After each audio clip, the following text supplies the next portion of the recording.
Well, hello everybody, and a very warm welcome to you all to your Alpha Live stream of Club 100 and their Sprint Championship for 2021, Round 2, coming to you from Whilton Mill in Northamptonshire, England. My name is Howard Mitchell. Alongside me in the comms box here at the track is Andrew Mather. Together we are Double Dash Motorsport Media, and it is our pleasure to be talking you through the action here today. Light showers on the weather forecast, and that's one of the things that Andrew and I can talk a little bit about, perhaps, because rain did hit the track yesterday for the endurances and the 60-minute the SB60 Championship. But this morning, at least, it is a lot nicer at the moment. Dry conditions, the sun down on the track, so for the moment, at least, we've got some good conditions for karting here at the Northamptonshire circuit. Here's your schedule for the day then. We're going to have our heavyweights first in the day and lightweights after the lunch break. So if you are tuning in, I recommend you stick around for the whole thing. It's going to be fantastic, bringing you some Club 100 racing action again for the first time in the Sprint Championship for 2021. But it is the case that it's the lightweights after the lunch break if you are here in particular to support a driver in that. So we're going to get kicked off with the first of our 12 heavyweight heats in just a few moments' time. Then, of course, we'll have the finals, the lunch break, and then exactly the same for the lightweights. 2:15 for your heat races, and then 10 to 5 if you're looking for the lightweights finals. A packed schedule with plenty of racing action for us here.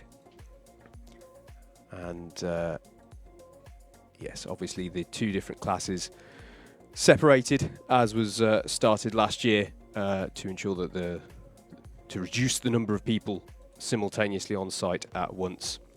But that's what you can expect from that. Let's then take a look at an onboard lap of this Whilton Mill circuit. This is courtesy of a certain Steve Alvarez-Brown. So thank you very much for that, Steve. Coming on to a new lap then. Throwing ourselves into Oblivion Corner. It's important not to throw yourself out too wide to the right so that you can go through the right-hander of the crook and up the hill towards Fine Lady. So here we'll go. We'll keep ourselves over to the left after Oblivion and through the crook, carrying the speed up the hill. You can use all of that runoff. That's absolutely fine. Through the Fine Lady King and then Christmas Corner and through the left-hander after Christmas Corner that we colloquially like to call Boxing Day. And then a right-hander at Inkerman. So uphill braking into Christmas Corner means you can brake late through the left-hand kink there at Boxing Day and through Inkerman's. On the national layout, that's a hairpin. Today, it's going to be a fast right-hand kink. Then we'll go through the downhill braking into Ashby Corner, probably the hardest braking zone on the circuit, although we're coming up to another challenging bit here, Wilkins and Osiers. You have to throw it through the first of these left-handers, as Steve does here, not going too wide on exit, and then downhill braking into Osiers. Keep it wide for a late apex onto the back straight here, and then you're heading towards the boot section. Important to knit these corners together in a sequence. Don't throw everything at the first apex in order to not compromise yourself through the second. So you know he doesn't go all the way over to the right here through the right-handers of the second and third part. And then the last corner here at Whilton Mill, the challenging paddock corner. Important that they avoid the really steep, heavy apex curb that's been there now for a year or so, 18 months or so. Severe penalties to drivers who clip that, not just under the rules, but also it's really upset the kart, really upset their lap. And then runoff and the cattle grid curb and track limits, that's going to be a real challenge. So thank you very much to Steve Brown, aka Super GT, for that lap of the track. I wish I could do it that quick, but that's how you do a good lap of Whilton Mill. Just before we go through this grid, I'm going to say hello, Andrew. Good morning, everybody. I've seen my first track limits of the day. On the onboard? Yes. Yes. What Steve did there would today be a track limit warning. Yeah. So I think that's going to be a topic of conversation today. It won't be the last time we see a track limit violation on that corner, because it is a real challenge now, that final corner, with the inside curb and with the track limit rules as they are applied on that final corner now. Anyway, let's take you through the grid for our first sprint heat of the day. This is for our heavyweight and super heavyweights. Remember, those two classes race together and are scored together. There's separate championships, though, running for them both. Steve Lindley will take this one from pole with Miguel Hall alongside Kurt Holmes and Russell Taylor on row 2, with Jack Bolton and Darren Townsley on row 3. Row 4 is going to be Kieran Chigty and Wayne Dunham. Oliver Moss and Alexander Lamin round out your top 10. It'll then be Vijay Patel and Dave Pethers on row 6. Row 7 is going to be Vinod Harani and Joe Holmes, Matt Wildman and Kevin Lake on row 8, with row 9 occupied by Jason Small and Elliot Garnett. Rounding out your 19 kart grid then will be Luke Phillips on his own there on row 10, but I'm sure he'll get stuck in with the 9 rows ahead of him nice and soon. That's how they line up then for the first of 12 heats that we're going to be doing in our heavyweights and super heavyweights, obviously the purpose of which is to set the grids for the finals coming up later on this morning.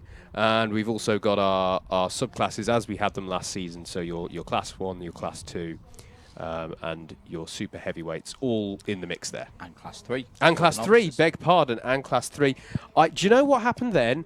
I was thinking about our iRacing Championship. That's what was happening then. I mean, no discourtesy to our class 3 runners. Absolutely. Which, selfish plug, next round Wednesday night. I was going to say. 7:15, Double Dash Motorsport Media YouTube channel for the next iRacing Club 100 round. But let's actually move on my best ever segue work ever in broadcasting then. Let's get some housekeeping out the way. Championship situation. This is round 2, which of course means we've had a round 1, which was at Clay Pigeon a number of weeks ago. And regular viewers may not be surprised to know that at the early pace setter in the Heavyweights Championship, we're just going to talk heavyweights here, lights we'll talk about later in the afternoon, Joe Holmes, reigning champion, leads after Clay Pigeon on 187 points. 2 heat wins, a 4th and a final win. Can't get much better than that with the way that these sprint rounds work. Anwar Barul Smith is currently in 2nd place, 185 points. Matt Wildman, who... I'm trying to think. We did see him in sprints sometimes last year. I remember him racing at Ella Park, but didn't do the full season. Look out for Matt today. Very quick driver. Did some great stuff in E60 last season and had a good day at Clay Pigeon. He's currently 3rd in the championship, 184 points. Adam Wright, 3rd in the championship last year, is up there as well. He's in 4th place at the moment, 181, and currently leading in C2. And 5th overall is Francesco Volpe, and he's on 176 points. Results.alphatiming.co.uk/club100, and then click on 2021. All of the information you could possibly need for championships, schedules, results as they come out from race control are all over there. And there is a Mr. John Viger doing his driver's brief. That is indeed John Viger of Club 100. Doing the standard driver's briefing there, no doubt telling them about one of the talking points we mentioned, which is this last corner. Just to be clear with this, the onboard that you saw earlier, you saw Super GT going over onto that cattle grid curb, and it used to be a thing of so long as you didn't put all 4 wheels the other side of that cattle grid curb, then it was deemed track limits. That's not. Don't get me wrong. If you've watched any Motorsport UK racing here, that won't have been what you've seen. But for Club 100, that used to be the rule. We're basically, it's nice and straightforward now for viewers of everything that we commentate on here at Whilton Mill. For example, WMKC, another self plug next week. We're running the Motorsport UK rule. It's straightforward Motorsport UK rule now. You can go onto the curb, you can put your left-hand wheels on it, but you can't put your right wheels on it. And the tricky bit of that yesterday, Howard, of course, was the entry to that corner dries out quicker than the middle bit and the exit. So you can commit to that corner, think, oh, I've got loads of grip here, this is lovely, and then hit the damp patch and run wide. And that's what a lot of teams were having yesterday with track limits, and that resulted in penalties. Yes, it did. It did. And that is. I think he's being very kind by making excuses for me, because that's what happened to us as well. We did in our endurance yesterday. Uncharacteristically, I might say. We incurred the wrath. We got a black flag for track limits, and it wasn't, this is 2 violations over the course of a 2-hour race. not to sound like we're making excuses, but it was easy to do in those damp conditions. Yeah. Because if you were experimenting, if the track's drying out and you're experimenting with a different line, like, oh, is it the time to sort of move from the wet line to a slightly more dry line? And the wet line isn't the most clear-cut thing through that corner anyway, I should say. That changes as well.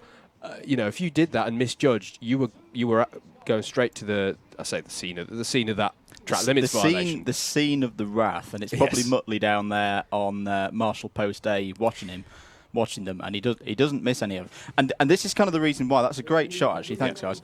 Of why we've had to make that rule change, because it used to be nice and defined that the far side of the curb was where our effective Club 100 white line was. Yeah. Well, as you just saw in that shot, the curb width has tripled. Yes. So if we tried that same logic, you would have drivers pretty much grazing the wall, and we don't want that because that's not safe. And that cattle grid curb does what it needs to when if there is an incident and you run wide, you get that extra grip coming on that, particularly in damp conditions. That's good, but you're absolutely right there. So it becomes, when we say though, you can put your left-hand wheels, bear in mind, it's kind of like for anyone who watches racket sports, it's like a line in tennis. So long as part of your right-hand wheels are on the line, you are still okay. So you will still see probably the majority of a kart on that cattle grid over it. But so long as those right-hand wheels stay on the grey stuff or on the white line,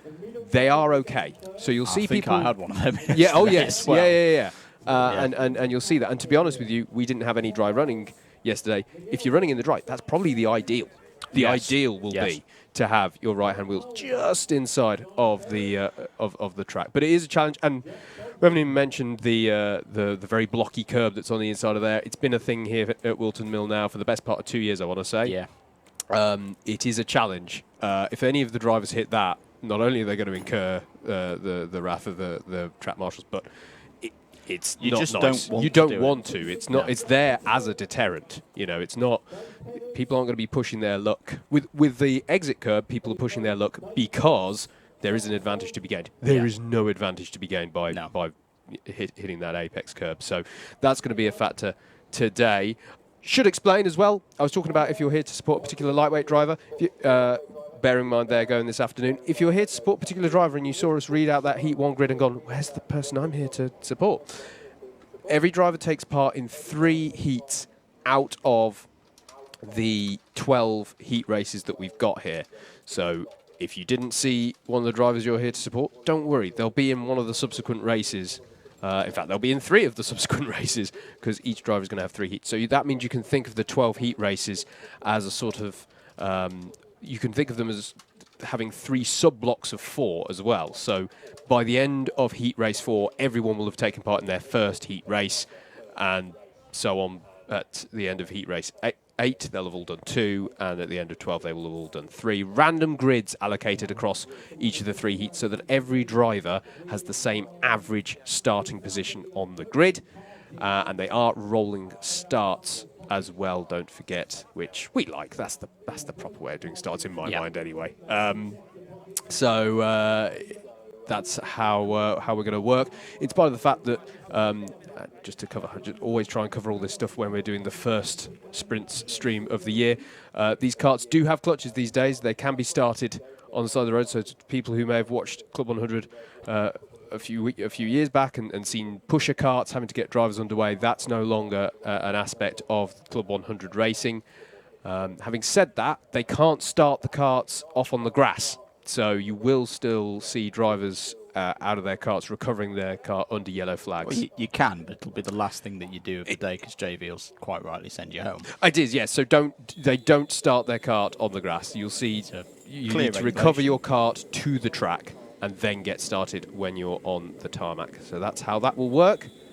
And here we go. Drivers going out for their warm-up laps, and we have got a few laps as well for this one. So Andrew and I have the longest time to discuss things that we'll have the whole day. Yep. This will just get shorter and shorter. This is the calmest it will get, folks. Mentioning the folks, good morning, everybody. Best way to get in contact with us in the box today is the YouTube comments on the Alpha Live YouTube channel. If you've not subscribed to the Alpha Live YouTube channel, wouldn't mind doing so. That would be absolutely fantastic. Lots of regulars in at the moment. Good morning, Callum Brewell, who talking about the weather yesterday, says it was moist. It's like, I think that's putting it lightly, Callum. It was very wet yesterday. Yes. As I mentioned in the chat, Nicky Richardson, we had a flood yesterday. We actually got lucky. Our rain was nowhere near as bad as what the Sprint 60s had. And have a look at Nicky's Instagram story. He should... And this is it. It looks dry, folks out there. Trust me, it's not. We had that much rain. I reckon the track's still going to be pretty damp. And if anyone goes off on the grass, it's going to get very damp and mucky. Very boggy. That does, to be fair, that does look relatively dry there. I wouldn't be surprised if there's a bit of water in that cattle curb. In fact, that as some people run over it, there is some evidence there of some water being thrown up out of that cattle grid curb. It looks quite flat on this shot, but that really is quite a bumpy curb. That red and white you can see off to the right-hand side of your shot. It's boggier, more moist, more sweaty, more mucky down there than a ABkC Freshers bedroom today. My goodness me. See, look, dampness. Good morning to Bacon, who was asking about the weather and the wrath of JV. They are in full force today. Hello to Butters, our colleague up in the northern parts of the country. Morning, chaps, from a surprisingly sunny Scotland. Well, yes. Looks like a dry and fast day down there. Have a good day, Alpha and DDMM. We definitely will at least try to. And you can see this straight away. Look how much water's being kicked up out of the cattle grid curb. Yeah, exactly. But everyone's doing the right thing apart from Joe there, who that's track limits. I don't want to be harsh, but that's the second lap in a row he's done that as well, because I saw him last time around. But yeah. And hello to the one and only Stephen Hicks. Hey guys, mentally preparing for this afternoon's lightweight action. Maybe a spot of yoga and massage to start the day. Anwar's in heavyweights, and it's cut off the rest of your comment, Hicksy. Who's giving out the massage? That's what I want to know. And yeah, we'll see Steve and the rest of the lightweights later. I am just going to address as well, because Neo's asked, is Super GT out today? Unfortunately not. No Super GT here today. But what I am going to say is you should definitely subscribe to the Alpha Live YouTube channel, because there's something, I'm going to keep my lips sealed as to what it is, but there's going to be something very, very soon, a series that Steve's going to be racing in, which I'm very, very much looking forward to, and that's all I'm going to say. I agree. I'm also going to say, stick around anyway. Yeah? If you're a Super GT fan, presumably you saw how cool this series was when we had him, when we've had him on. It's well worth sticking around, because it's going to be... I always love covering this series, mate, and I'm not just saying that. You know, we are, as I say, you know, Andrew and I race in the Endurance Sister Championship to this on the Saturdays. You know, we have a real soft spot for Club 100. I always love covering the sprint stuff. Particularly round here. Oh, yeah. Yeah, this is a great circuit for good battling. Good battles on track, good dogfights. There's plenty of overtaking opportunities, but there's still got the high-speed element to it. What's not to love? Looks like we are about set then. The number 47 of Steve Lindley will start this first heat of the day from pole position. You can see him there in the black and green suit. Miguel Hall, though, alongside him on the front row. And looking through this field, he could be an early favourite for this one. We've seen Miguel have some very strong races in years gone by. Good to see him back here for another year of Club 100. He's the number 8. Should say very quickly, yellow number plates are your Class 1s, blue number plates are your Class 2s, and green number plates are your Super Heavyweights. So those are your subclasses within the field. Darren Townsley trying to make his way through here, so we might go round for another lap. No, I think we are ready then for the start of round 2 of the 2021. No, we're going to go round again. Yeah. We are going to go around again. Darren Townsley wasn't quite in position there, so pusher cart, pace cart comes back out. Looking resplendent this morning. It is, yeah. There's a small... I wanted it to be dry yesterday. There's a small bit of me that's ever so slightly bit. But as you say, mate, not perfectly dry. You can see here on turn 2, you know, if someone when they're all splaying out wide at the start of this one, heading towards Christmas Corner for the first major braking zone, yeah, this could get interesting. So the driver's going to have to be conscious of that. If you go through it, it sounds obvious, but it can be difficult to judge when you're going around at race pace. If you go through a wet bit, your tyres are not going to give you what they gave you last time you lent on them. So, you know, you've got to allow a few corners for that to work itself out. DW Media, a.k.a. David Whitehouse, is not only on cameras, but he's our eyes on the skies for the rain, and sums up the situation with the weather perfectly. Says no rain yet. Yeah. So it is going to be changeable today. Fingers crossed this time we're ready. Darren Townsley now in his correct position of 6th place on the grid.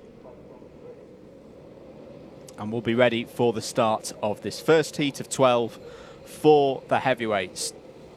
2021 Club 100 Sprints Championship, round number 2 here at Whilton Mill. The heavyweights class have 7 minutes on the clock.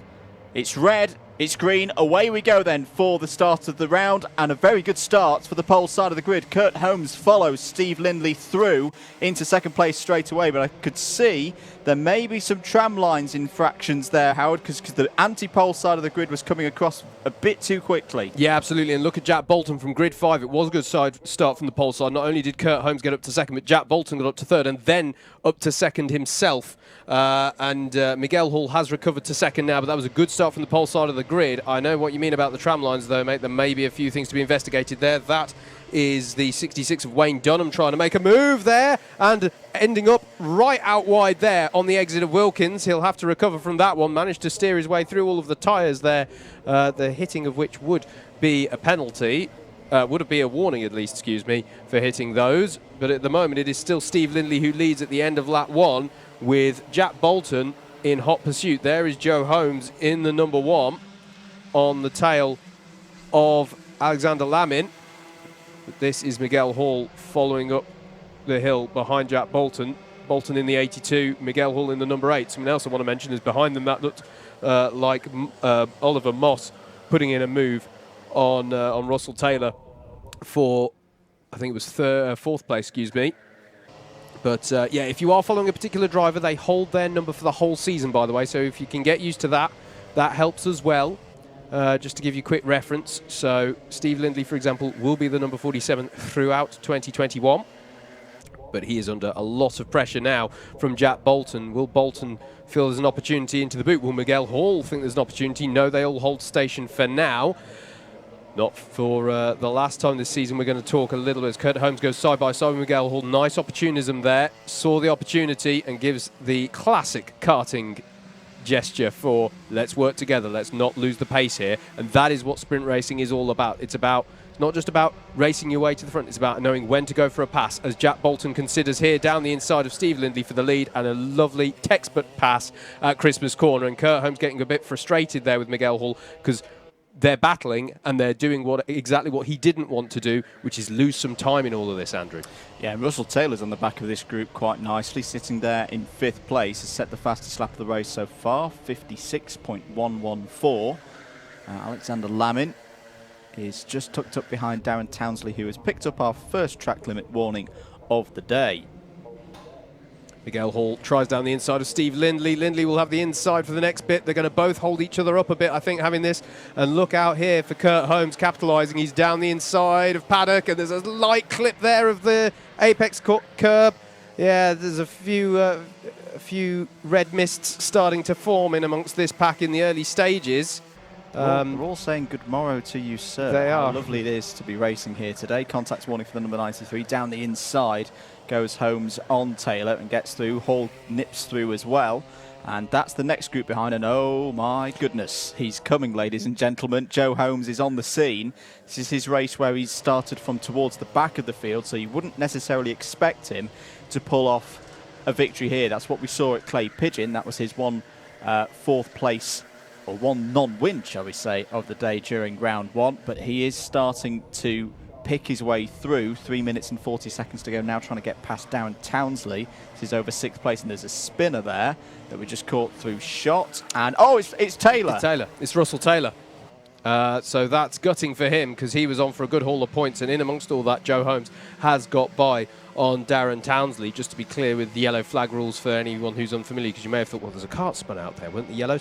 You are allowed to execute a pass once you've passed the incident. That's when green flag conditions come back into effect. So Holmes finding his way through there, as Matt Wildman now is having a look at Alexander Lamin, I believe it is, over 7th place. Yeah, and again for Matt, this is the race where he starts from towards the back of the field, so it's a bit of a damage limitation job. Here's the fight over second place, and this is the thing. This is allowing Jack Bolton to get down the road here, so he's quite happy with this. Bit of contact between Lindley and Hall there, and Kurt Holmes is going to try and benefit from this. He's on the outside now as they go into the boot. I'll be honest, I know there's only 2.5 minutes left on the clock, but this is more robust than I thought it would be early doors, mate. This is there's quite what it's allowed is Jack Bolton has just gone. He's checked out at the front of this one as Miguel Hall tries again into oblivion. It's a bold place to attempt it, and Lindley's able to hold on to it, and it's going to allow Kurt Holmes to run up the hill, and then it all gets a bit tight at Fine Lady, which is that kink on the top straight. Joe Holmes is on the scene. It's Holmes versus Holmes because Kurt versus Joe over fourth place, as there's a cone penalty for Steve Lindley, and I was wondering if we would see that because of the side-by-side action through Ozier's on the previous lap, and look at how this is closed up over second place here. Miguel Hall now leads this charge of karts, about 8 of them involved in it, as Joe Holmes through Wilkins is trying a move on Steve Lindley that he'll try and close out through Ozier's. Lindley's going to start feeling a bit punch drunk here, I feel, Andrew, because this is getting quite frenetic here with 90 seconds left on the clock. Yeah, Steve's got his hands up, but that was perfectly fine for me. Joe was up the inside, and he's not going to disappear. 1 minute and 23 seconds to go then. So all of these drivers in this pack will be thinking second, third, fourth maybe.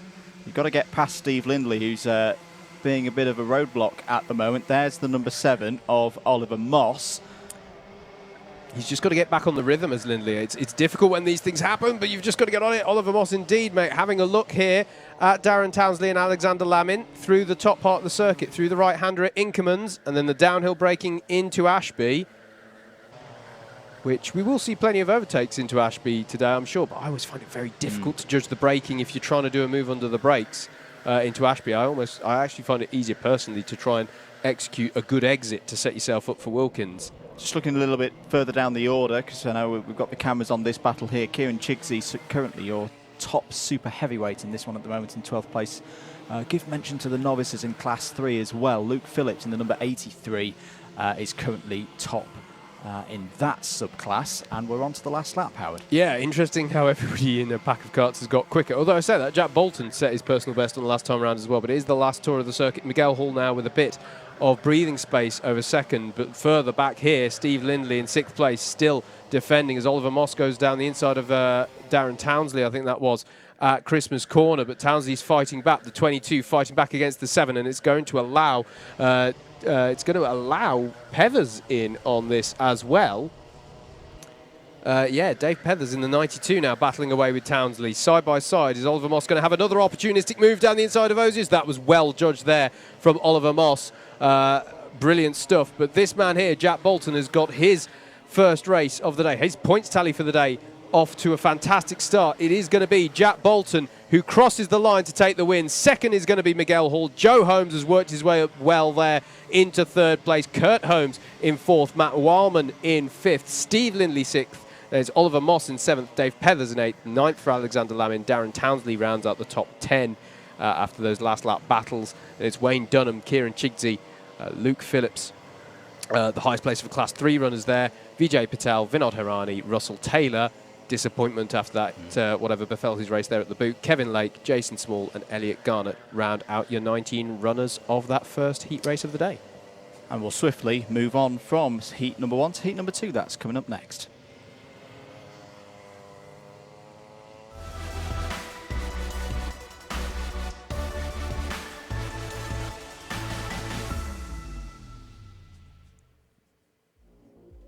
Heat number 2 for the heavyweights. Here's Howard with your grid. Absolutely. It's going to be Mikey Nichols on pole with this one. Steve Bosley alongside Chris Dixon and Stephen Jennings are on row 2, with row 3 occupied by Mike Bodner and Jason Beer.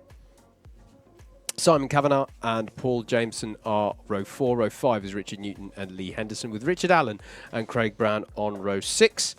Row 7 is going to be Anthony Ridd and Lewis Ridd. Frankie Bennett and Chris Solomon are row 8, with Jaden Cadigan and Samuel Bensley on row 9. And rounding out the 19 kart grid. Apologies. I have a different grid in front of me. That would be why I think there's 19 karts. There's not. There are 18 on their warm-up laps now. And also, apologies, because again, when I was denoting the number plate colours for the last race, I didn't mention what number Class 3 were. That's because I didn't think we had any Class 3s in that one, but it is the same number plate colour for Classes 2 and 3, so they're all running blue number plates.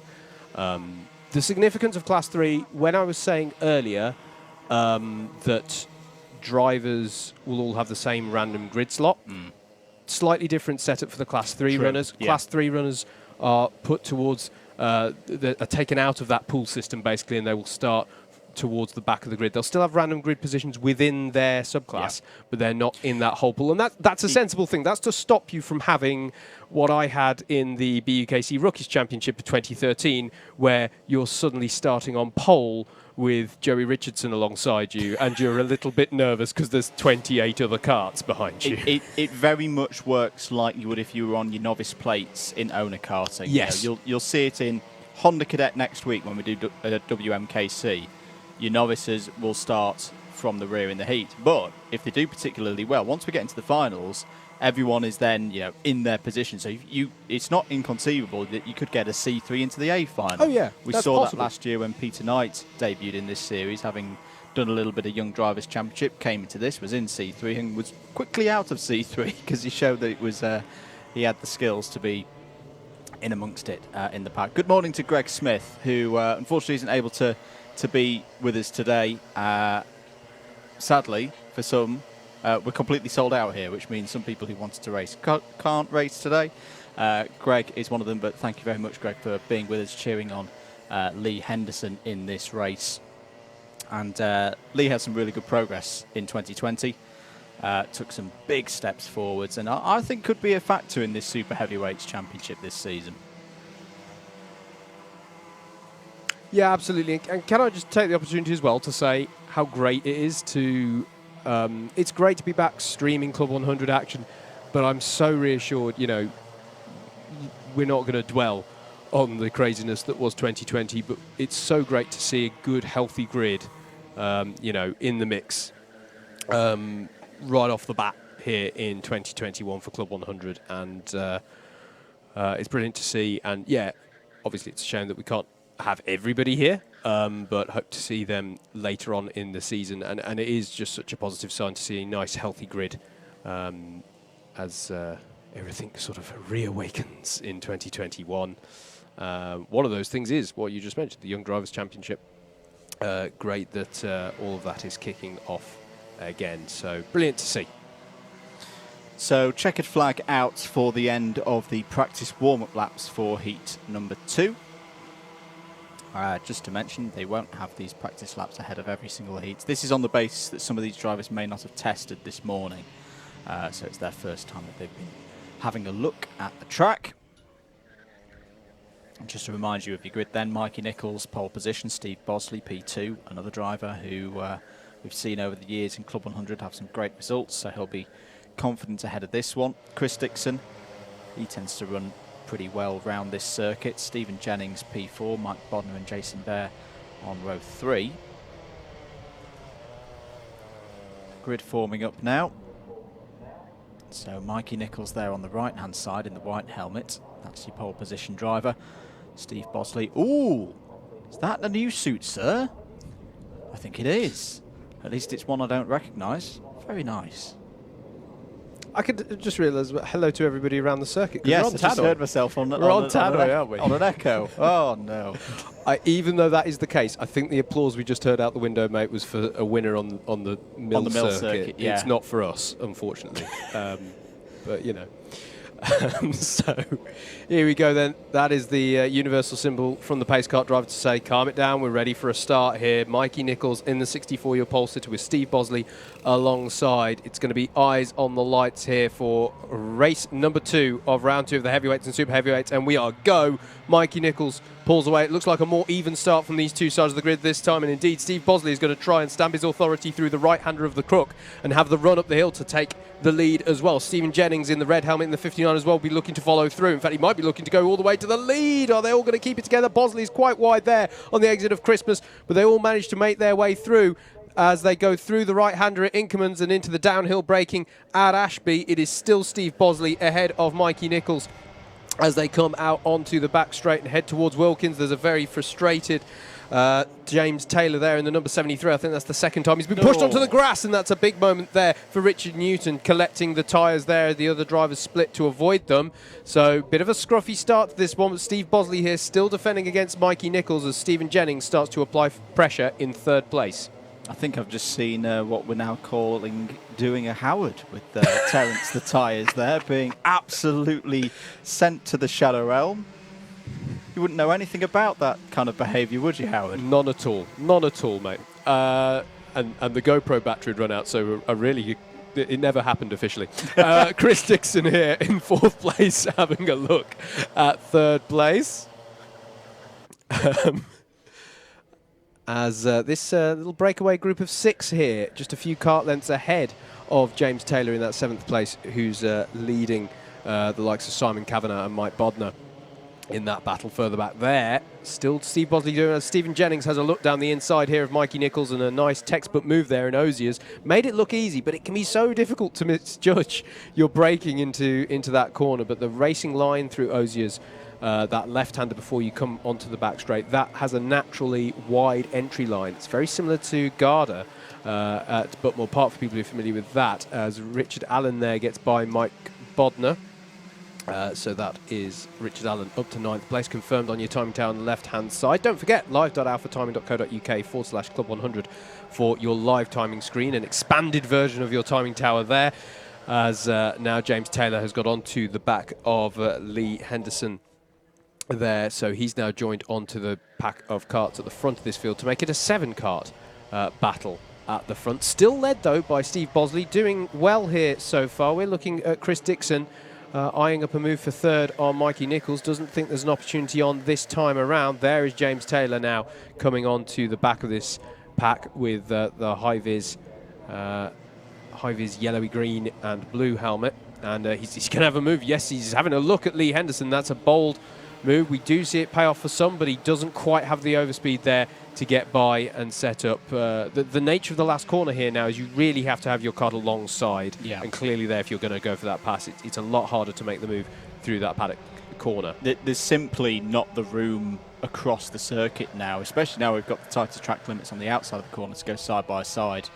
But James Taylor getting himself back into the swing of things, a former Clubman Sprint champion, of course, back when we had the tiered invitational set up in this Sprint Championship.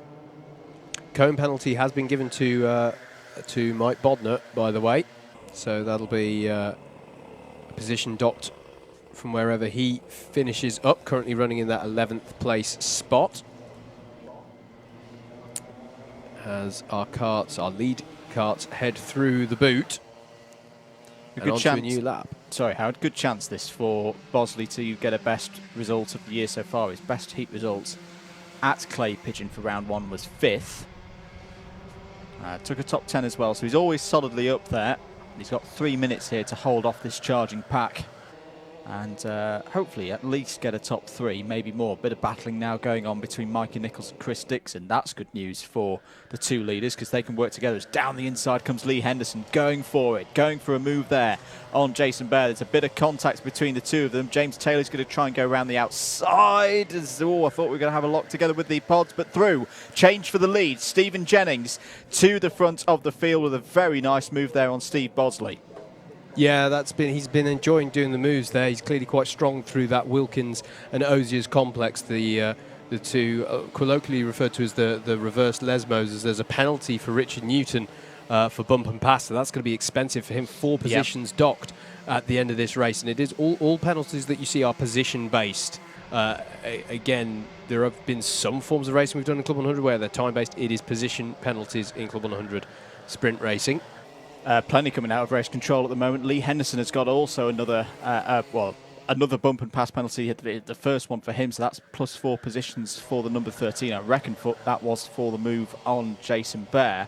There's also been a warning to James Taylor for, if you're looking at live.alpha timing, monster. No, that's not. He's something out of a Pixar movie, or he's been taking that energy drink. That is because he's touched the curb on the rear end on the last corner. Yeah. That is colloquially known as the monster curb, and thou shalt not touch it. That's about the politest name I've heard for it, if I'm honest. But yes, it is what it's called. So you'll see that come up. Monster means they've hit that curb as they're going 3 wide towards Oblivion. That's interesting. And that went the way, I think, of Mikey Nichols still. Yes, it did. The 64 still ahead as the lead battle here is going still between Steve Jennings and Steve Bosley, as that was Richard Allen getting by James Taylor, I think we just saw there. So you see, by the way, all of the runoff that you saw being used on Ashby Hairpin then, that's fine. Yep. You can use that concrete runoff, no trouble at all. It is all about that last corner. As we're looking here at Lewis Ridd versus Craig Brown going side by side onto the back straight. Looked to me like Craig Brown was coming out on top, but we'll see how that one pans out by the end of this lap. Here is the battle.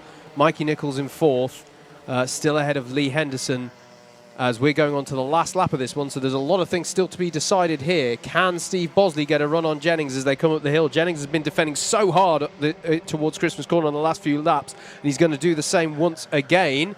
So they both take a tight line into there, and that's going to allow Chris Dixon, by the way. Chris Dixon has nothing to lose in a sense here. He's just going to take the standard racing line and see if he can catch up to them.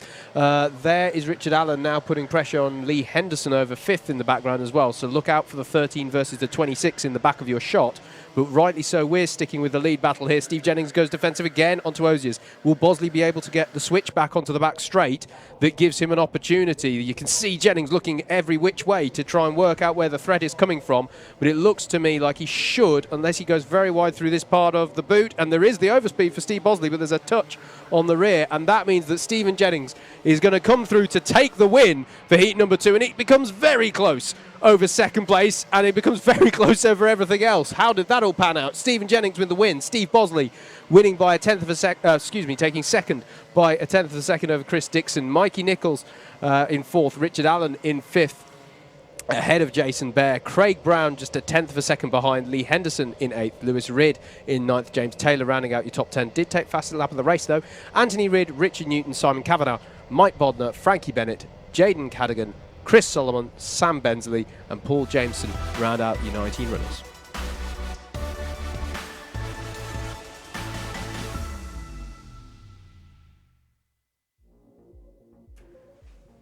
Ready for heat 3 then of the heavyweights. Howard's here with your grid.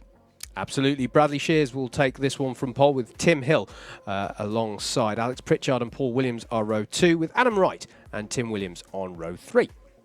Row 4 is going to be Harry Melvin and Jonathan Elliott, Bradley Parrott and Mark Appleton round out your top 10 with Bill Taylor and Andrew Cherry on row number 6. Row 7 is going to be Kevin Coombs and Garrett O'Connor. Mark Ridout and Martin Robinson are going to be your 8th row. Your 9th row is going to be Luca Anzanello and Karolis Jalgemis. And then it's Tice Payne rounding out your 19 runners in this third heat of the day, doing their warm-up laps right about now. Oh, that's a different mode of transport around Wilton. We have, of course, seen the DDMM helicopter here this week. We have, yes. It brought us some pace, which was very welcome in the early part of E6 endurance yesterday, and then it took off, didn't it? That's why we went backwards. There we go. The DDMM helicopter decided to go back to HQ, back to Wellesbourne Airfield. A little bit too early. Without us. Yeah. It's also useless for me. Wellesbourne's quite far from where I live. Heat 3 predictions coming in from David Whitehouse. He reckons Adam Wright is the bet for this one. Presumably that's a prediction for win. Hasn't technically said. Actually, yeah, it's just predicted Adam Wright. Adam I Wright can confirm in he's in race. it. Yes. But yeah, no, interesting prediction there. And a good point, because Adam Wright, very, very experienced, very consistent driver. Very consistent driver in this one. And starting from 5th on the grid, we saw how Jack Bolton in that first heat was able to take a win from that grid position. What I will say, though, is you've got a returning to sprints action Tim Hill. Great to have Tim back, because, of course, he missed a lot of the 2020 season through injury. And he was very, very quick yesterday. Took a fantastic result in the clubman class alongside Richard Allen in the Endurance 60. Sorry, I keep calling it the Endurance 60 because that's what was in my head from last year. The Team's Endurance Championship. They had a very, very good run yesterday, and of course, he's got a lot of experience around here and starts this race in P2 of the grid. Alex Pritchard as well. Of course, he's back for another season. Where's Mark Ridout starting in this race as well? He's towards the back, but look out for Ridout. He's he's the other C1 in this race alongside Adam Wright. Yeah, relatively Spartan field for Class 1, which is how it happens. There are those tyres getting replaced. I'm not even going to say anything because I'm just going to incriminate myself from yesterday when I'm I can leave Nicky's tyres alone. So a lot harder to hit them in the dry though. That takes more doing. So that's an observation, not a challenge to the drivers.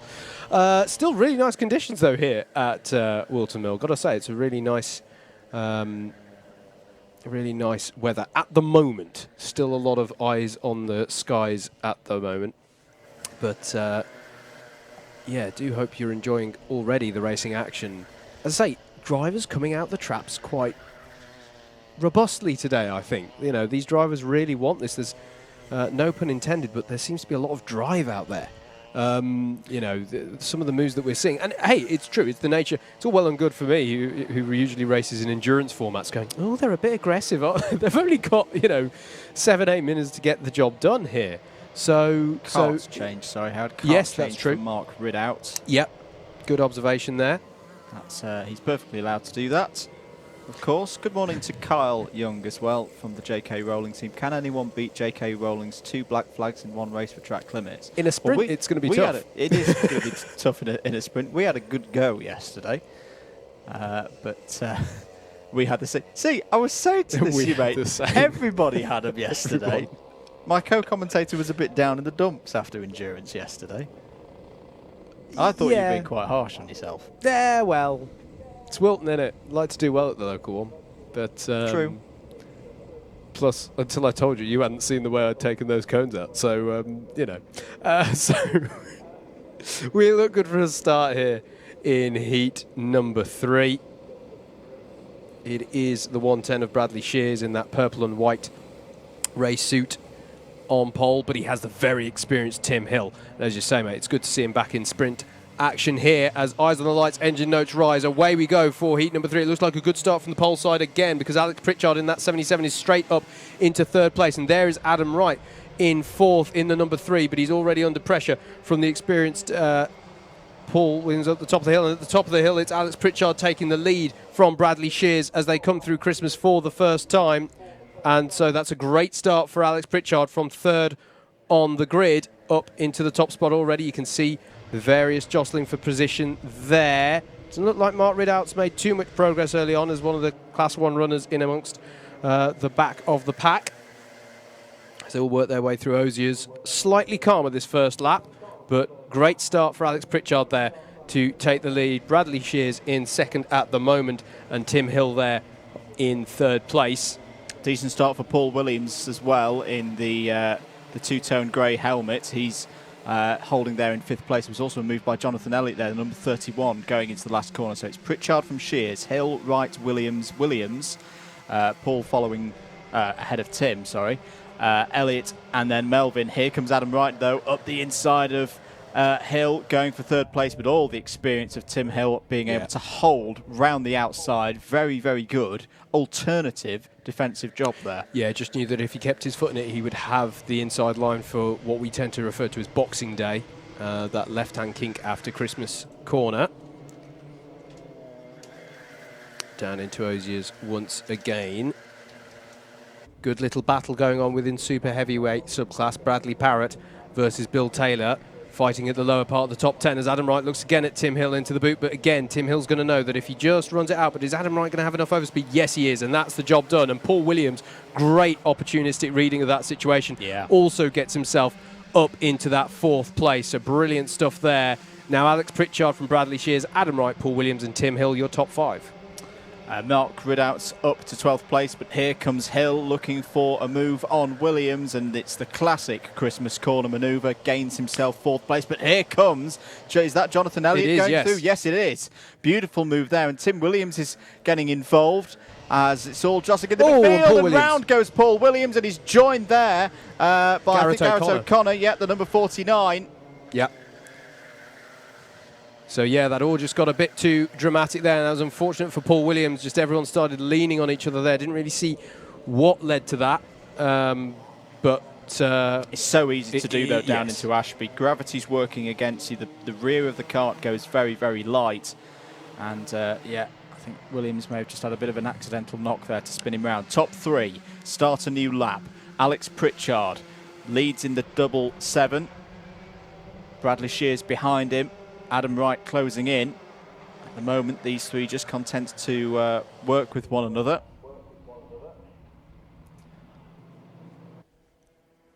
Down into Ashby corner. Wright looking down the inside on Bradley Shears, and another very nice move from the driver, seeded number 3 from 2020. And if you ever thought, watching these moves in Ashby and thought, it looks fairly easy, standard under braking, I point your attention to what happened there just a lap prior. Even though there were more karts involved, the way that the natural racing line tightens up, and because you've got the runoff to use at Ashby, it effectively is a hairpin where it widens on exit. Yes. So it's not sort of that standard, everything sort of feels like you're suddenly tightening, and then opens out. And if you misjudge it as you're all tightening up towards that apex, then it really isn't that much. I mean, effectively, there's some camber at play as well at that corner, particularly if you get your tyres onto the apex curb. So yeah, really impressive stuff.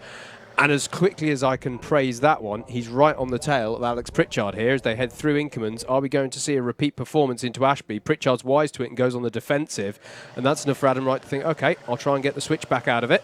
But good positioning from Pritchard there to just head that off there. And they'll go through Wilkins and towards Osiers, and Adam Wright will wait for a better opportunity here. It's a long way out in a sprint race to defend from, though. 2.5 minutes. Still at least a couple of laps. Can Bradley Shears take advantage of this and close back up onto the rear bumper of Adam Wright? Still a brilliant battle over 4th, by the way. Tim Hill and Jonathan Elliott, I think, working together for now. You just saw them flash into the back of the shot there, and I think they would like for this battle to kick off that we're watching to allow them to catch up and maybe have some better pickings of points available to them. Pritchard, lovely dummy trying to be sold there by Adam Wright, and he's going to try and go around the outside anyway. He'll have the inside at Boxing Day. What a move from Adam Wright there. That was highly impressive. That's my move of the day up until this point. That was brilliant stuff. That was a Mansell-esque dummy trying to be sold, and then went round the outside anyway at Christmas. Beautiful stuff there. That one had to feel good for Adam Wright. You never know, that could be an overtake of the season contender even at this early stage. And now he'll look to pull away from the 2 drivers behind. Into the boot they go. Time on the clock at our end is reading 1 minute and 43 to go. So I think we'll have 3 more laps. 3 more laps for these drivers. Wright confirmed as the new leader, 0.3 of a second ahead of Pritchard and Shears. Here's your battle for 4th place, just going through the crook now. Tim Hill and Jonathan Elliott. Now trying to break away from Tim Williams in the sky blue helmet just behind them.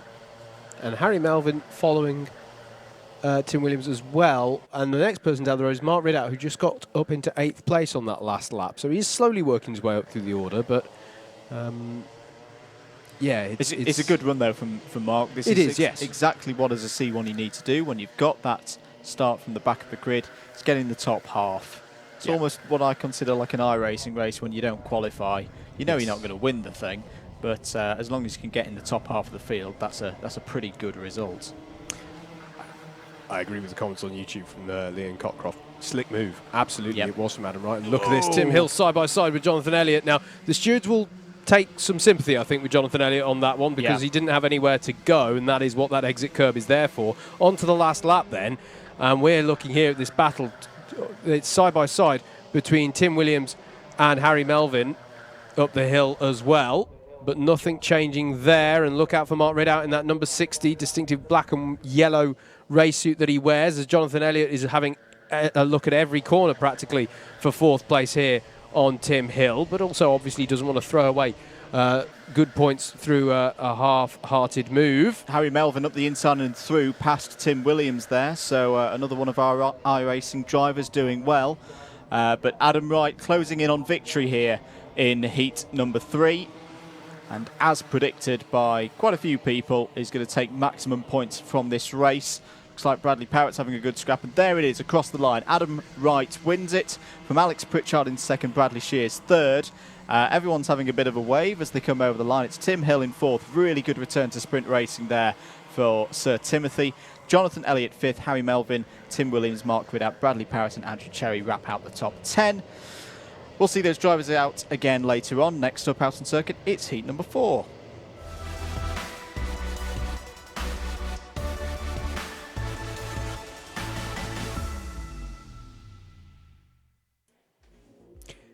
Let's take a look at your grid then for heat number 4. By the end of this one, every driver in our heavyweight and super heavyweight category will have contested one heat race. Lenny Wood will take this one from pole with Richard Burrows alongside Luke Hornsby, and Stuart Jones make up your second row with Richard Masterson, and Jeremy Deeks on 3. Row 4 will be Jordan Salter and Tom Fuller. Chris Kirk and Anwar Burrell Smith round out your top 10. Elliot Muse and Sean Briley are row 6. Row 7 is going to be Francesco Volpe and Benjamin Robinson. Will Appleton and Max Jameson make up row 8 with David Wilson rounding out the 17 karts on the grid for this one. And what that means is that is going to be the last time until we see our lightweights this afternoon that I will have quite so much leisure covering the grid, because we won't have the warm-up laps from this point onwards. A few fluffy clouds in the sky, and I wonder if we can have a look at the forecast, Morgan, just to see if our sources are collaborating with one another. There we go. 20% rain risk for the next couple of hours, so touch wood, the heavyweights are going to be fine. I think they're going to get away with it. I think they're going to have the best running of the weekend so far. Looking at another one of my sources, maybe a short shower at around 20 to 2, which, if I'm not mistaken, is pretty much just as the lightweights go out this afternoon. So we'll keep an eye on that one. Thank you to JMW Forecast for their weather information here on your Alpha Live stream. Do hope you're enjoying the stream and you're enjoying your Sunday morning. And if you're a new viewer here and you want to see more of this kind of stuff, make sure you've subscribed to the Alpha Live YouTube channel and clicked the notification bell as well. Not just for future events, but also events on today that aren't here. Keep it locked here, of course, on Club 100. But now we've got F3 Cup down at Silverstone this afternoon. Chaz Draycott, Anthony Jordan and others working on that one. Absolutely. Yeah, plenty of stuff to enjoy here, courtesy of Alpha Live. Do keep your comments coming in. Hello to Pietro Pagano, who says a well done to Adam Wright. Good to hear from you, sir. Not too shabby in a Club 100 kart around Whilton Mill himself there, so good stuff there. And did you mention, I presume it's Rogério Mendes here, at another Club 100 weekend on my way up for the afternoon lightweights. So, yeah, be great to see you this afternoon, Rogério. Looking forward to our lightweights. And on the shot a moment ago, I could see David Whitehouse on his phone. And I was like, there's a prediction coming in. Your prediction for this one is either Stuart Jones or Anwar. Are we allowing him to hedge his bets like that? No. That's cheating. It's not allowed. That's cheating. But he does say that his sauce is tomato ketchup, so he is getting it from a top source. Oh dear, has it reached that stage of the stream already? It's over only downhill from here, everybody. Heat number 4 then. This should be quite a good one. A returning Luke Hornsby in this one as well. Good point. First time in 20 months that Luke's raced, and you can't miss him there in the Union flag get-up, both helmet and suits. But it looks like, Howard, we are ready for a race start. Absolutely. Lenny Wood on pole in this one. He's an experienced driver in this field as well, so will be interesting to see how he gets going. Eyes on the lights, engine notes rise, and away we go. And again, it's a good start from grid slot 3, because Luke Hornsby there through on Richard Burrows as they head through Oblivion and the Crook. A little bit wide there, it looked for Richard Masterson, but he's still in the pack as they head up towards Christmas Corner for the first time. It is Lenny Wood ahead of Luke Hornsby, and Anwar Birel Smith is on the move. I can see there in the middle of this pack as well. You can see him there in the number 2 kart you're looking for as he works his way through the field in these early phases.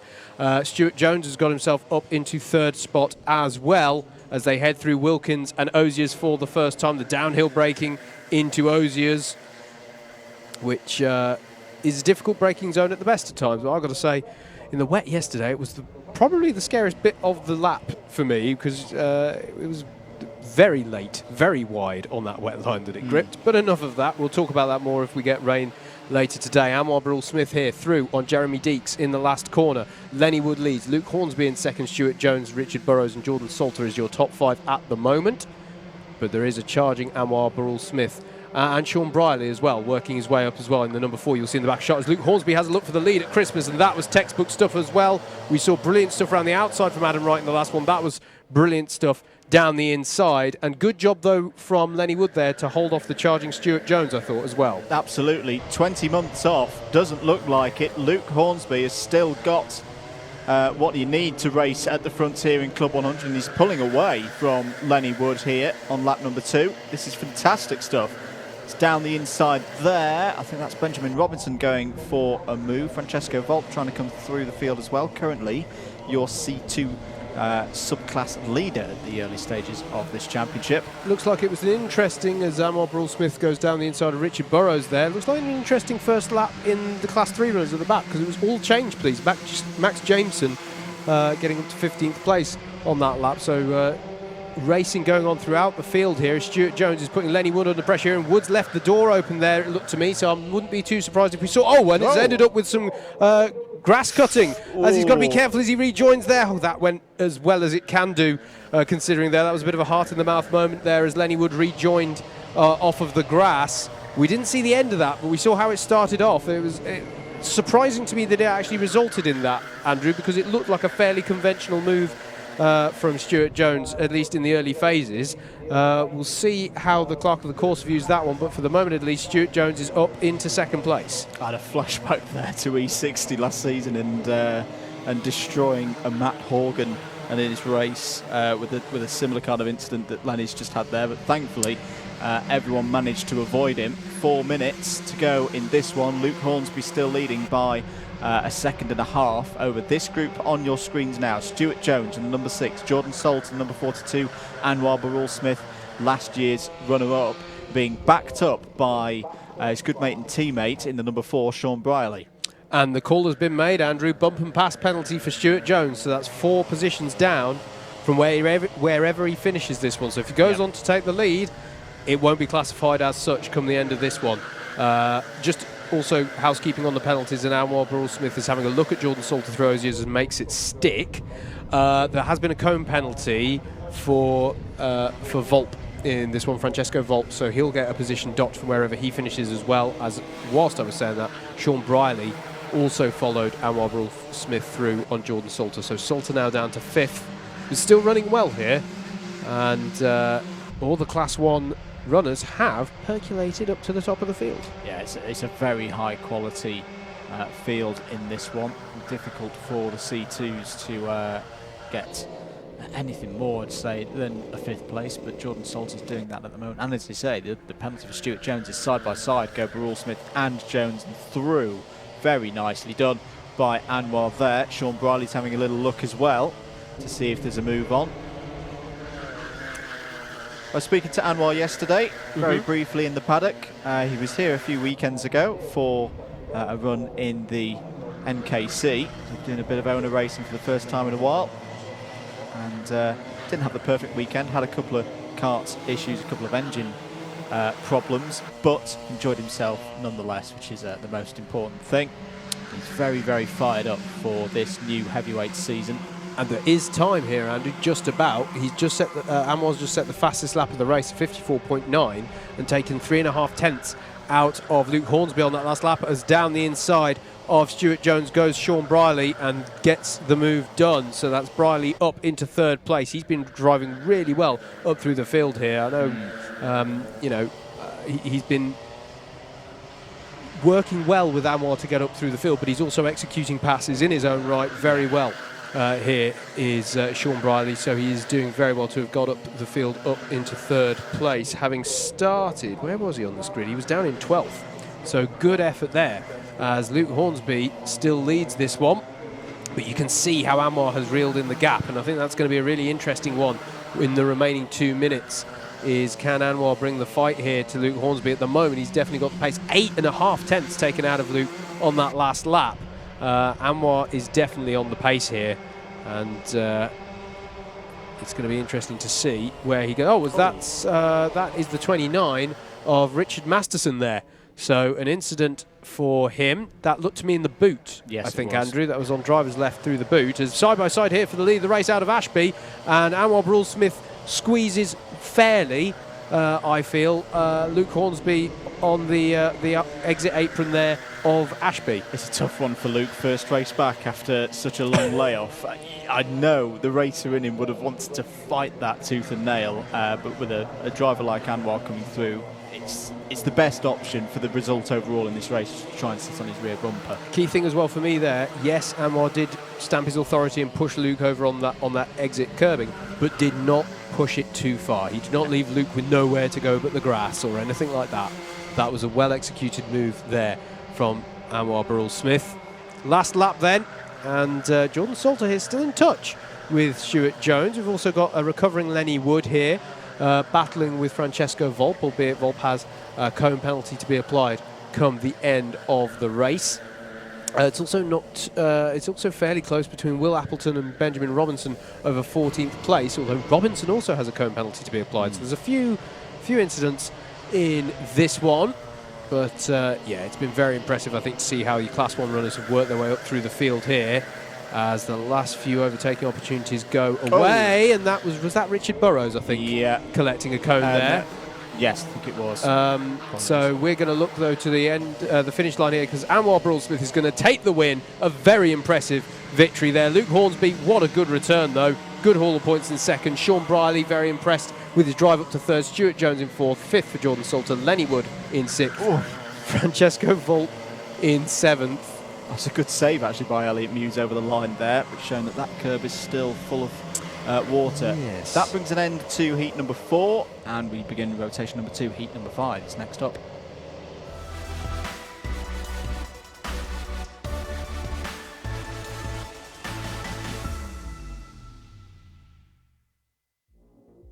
Here's Howard with the grid for heat number 5. Absolutely. Lewis Ridd is on pole with Andrew Cherry alongside Anthony Ridd and Bill Taylor make up row 2 with Craig Brown and Mike Bodner on row 3. Row 4 is going to be Kurt Holmes and Mikey Nichols with Russell Taylor and Tim Hill rounding out your top 10. Mark Appleton and Jason Bear on row 6. Row 7 will be Kieran Chigsey and Luke Phillips. Jason Small and Chris Solomon are on row 8, and Jaden Cadigan rounds out your 17 kart grid. Although I'm just going to double check on timing, because live timing suggesting to me that 18 karts have broken the timing beacon. So I will just see if we've got an additional one out there that hasn't come up on the graphic. But we should be going straight into our grid formation in this one. Thank you very much, Jay Elliott, who's just corrected me on its Volpe Italiano. Indeed. I think I said it right when I did the grid and then got it wrong for the rest of the race. So probably right. But no, if we are, say, start of the new season, if we are pronouncing names incorrectly, we apologise. I know the feeling. I get made this all the time. Just let us know. Just let us know when we're screwing it up. My one tends to be when people think that my surname is my first name and vice versa. Oh, that's a different. Did you get that one at work? Yeah, I do. Yeah. I do. Apart from the one where I was once called Herman, that was an interesting one. That's impressive. You don't even look slightly, Austro-Germanic. Who knows? Who knows? Anyway, the wonders of the world. the drivers then already enrolling up. They've had their warm-up lap. for their first heat, so they now go straight into our roll-up, having done one full tour of the circuit, just to check that the karts are okay. So we are now under starters orders for this one. Lewis Ridd in that orange helmet. He is your pole sitter, with Andrew Cherry alongside in the 23. And it looks like we are good for a start on this one.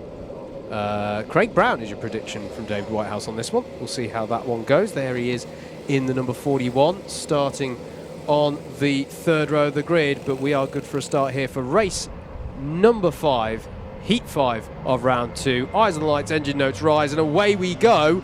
And it was a good start there from Anthony Ridd from grid 3, and he's going to follow in the wheel tracks of Lewis Ridd up the hill on this first lap up towards Christmas Corner. Who goes to the driver's right, who goes to driver's left?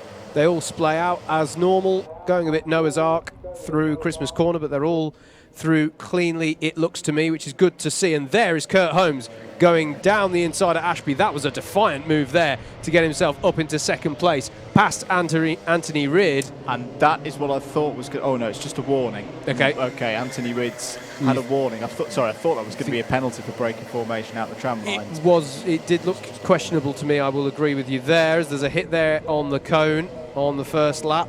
So we'll keep our eyes peeled for timing for that one. It's Lewis Ridd in the lead ahead of Kurt Holmes with a good start. Kurt Holmes started 7th on the grid. That's a really impressive first lap there from Kurt Holmes. Craig Brown in 3rd place. Anthony Ridd and Andrew Cherry, your top 5 at the end of that first lap. Heading up the hill once again, Craig Brown under pressure from Anthony Ridd. He's asking Anthony if he'll work with him, but Ridd is having a look in Christmas Corner, and they've got to avoid doing this. I'm inclined to agree with Craig Brown at this point that it's important not to lose touch with the top 2 here, as they are already trying to break away, as Craig Brown goes to see if there's any more grip on the grass, and compared to the tarmac, I can confirm there isn't, as Andrew Cherry now goes down the inside of Anthony Ridd into Osiers and makes it stick. So good move there from Andrew Cherry, one of our super heavyweight class runners, but he's going to be immediately under pressure in the boot here from Anthony Ridd, and Ridd goes back through up into 4th place. 3rd place, excuse me, because they all got past Craig Brown after that moment he had at Ashby Corner. James Taylor coming into the mix as well here, having a look at Craig Brown now as they come up the hill. Pretty much the only place where there seems to still be standing water. Also going side by side is Russell Taylor with Bill Taylor through Christmas Corner, and I think he's made that stick as Russell. Remember, he'll be on a bit of a recovery here because he had a spin in his first heat earlier on. So Russell Taylor looking to make some good points here in his second heat of the day in the number 99 kart. James Taylor looking at Craig Brown still as they head into Wilkins. I think actually what we should acknowledge is, I think we missed this off camera, but Kurt Holmes has got by Lewis Ridd. I don't think we saw that on our screen as they're going 3 wide towards the boot here. James Taylor, Craig Brown, and is that Mikey Nichols getting involved? Yes, I think it is, and he swooped around the outside of all of them into the boot. That was lovely judgment there from Mikey Nichols. I think he's got himself just up into 5th place there, as there's some water coming onto the track as they all bump over the castle grid as well. It was Mikey Nichols up to 5th place, so great lap from him. Luke Phillips and Tim Hill were also making moves in that last lap, and it was a costly lap for Bill Taylor. It's all getting frenetic in the mid-pack here in this 5th heat of the day, as James Taylor goes side by side with Mikey Nichols and feels the need to allow him back through, lest he get a penalty for contact. That's good heads-up driving.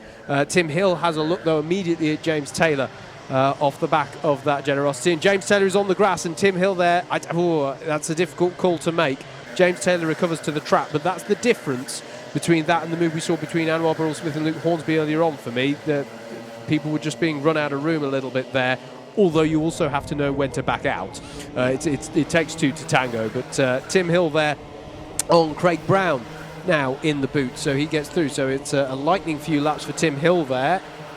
But you know what, I'm going to wait until they break the timing line, because I wouldn't like to guess what position that all is, because it's changed so much. Tim Hill up to 6th, Craig Brown in 7th, Russell Taylor in 8th, Luke Phillips and Mike Bodler to round out your top 10 now.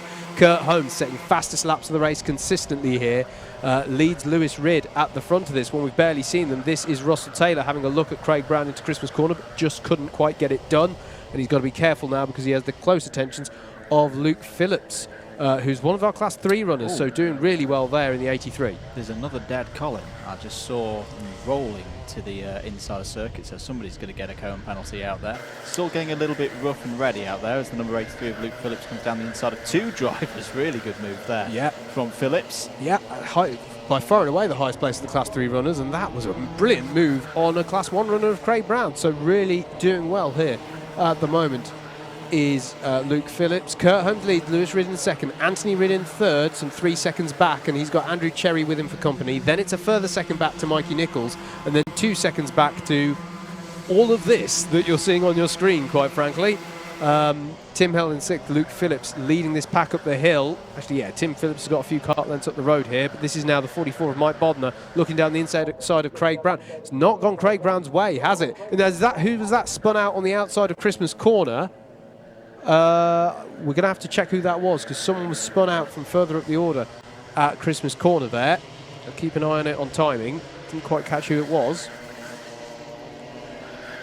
as they all come through the mid-pack here. That is a good battle there between Kieran Chigsey and Bill Taylor going on there over 13th place. These 2 green number-plated drivers going side-by-side, still side-by-side actually. It's Chigsey in the 107, Bill Taylor in the 144, and Bill Taylor has got the job done there. Who is it then who's dropping down the times? I'm sure I saw someone spun out. It's Craig Brown. Yeah. Oh no, it was Russell Taylor, sorry, who was spun out. Russell Taylor drops down even further. So Craig Brown's got a bit mugged in this one, to be perfectly honest. But yeah, Russell Taylor for a second heat in a row spinning out there at Christmas Corner. Just saw the aftermath of it, just saw the recovering kart, so not quite sure what led to it. Less than a minute to go, and Kurt Holmes, pending any disasters, is looking good here. There's 1 second to the good over Lewis Ridd, 3.5 seconds back to Anthony Ridd and Andrew Cherry in third and fourth respectively. We're looking here on your screens at James Taylor challenging Luke Phillips, who's been very impressive in this race. As the super heavyweight battle continues, Kieran Chigsey has got back past Bill Taylor. Bill Taylor fighting back, and and that's the 45 of Jaden Cadigan round.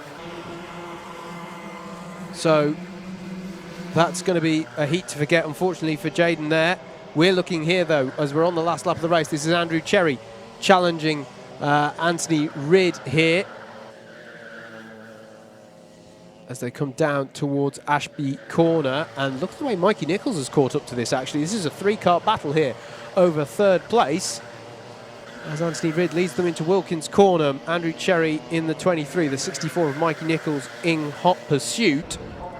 As they come onto the back straight now, we are going to have to cast our eyes slightly further up the road, because Kurt Holmes will be coming around to take a well-deserved victory. It was a very good first lap to set himself up. There he is, Kurt Holmes across the line to take the win. Lewis Ridd finishes second. It's going to be just about Anthony Ridd by 1/10 of a second ahead of Andrew Cherry, Mikey Nichols in fifth. Tim Hill will bring home Luke Phillips in sixth and seventh respectively. James Taylor, Mike Bodner and Jason Bear will round out your top 10. Craig Brown just finishing outside the top 10. Just got involved in the wars quite a bit there in that one. So another frenetic race. Heat 5 done and dusted. It's going to be Heat 6 coming right up next here on your Alpha Live stream.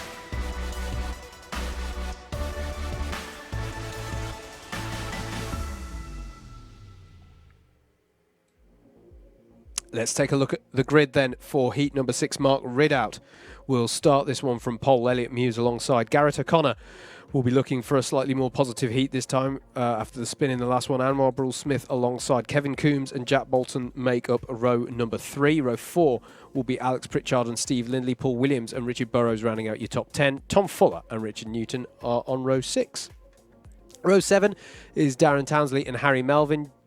Jonathan Elliott and Sam Bensley are row 8. Row 9 will be Martin Robinson and Will Appleton. And then rounding out the 19-kart grid will be Luca Staccini and Zanello on the 10th row of the grid. That's how they line up then. Staccini, and we're going round again. That's Italian.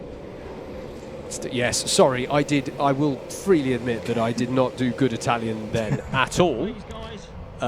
So my apologies for that one, folks. I'll practice it. I will practice it. Going around again then. Do keep your comments in.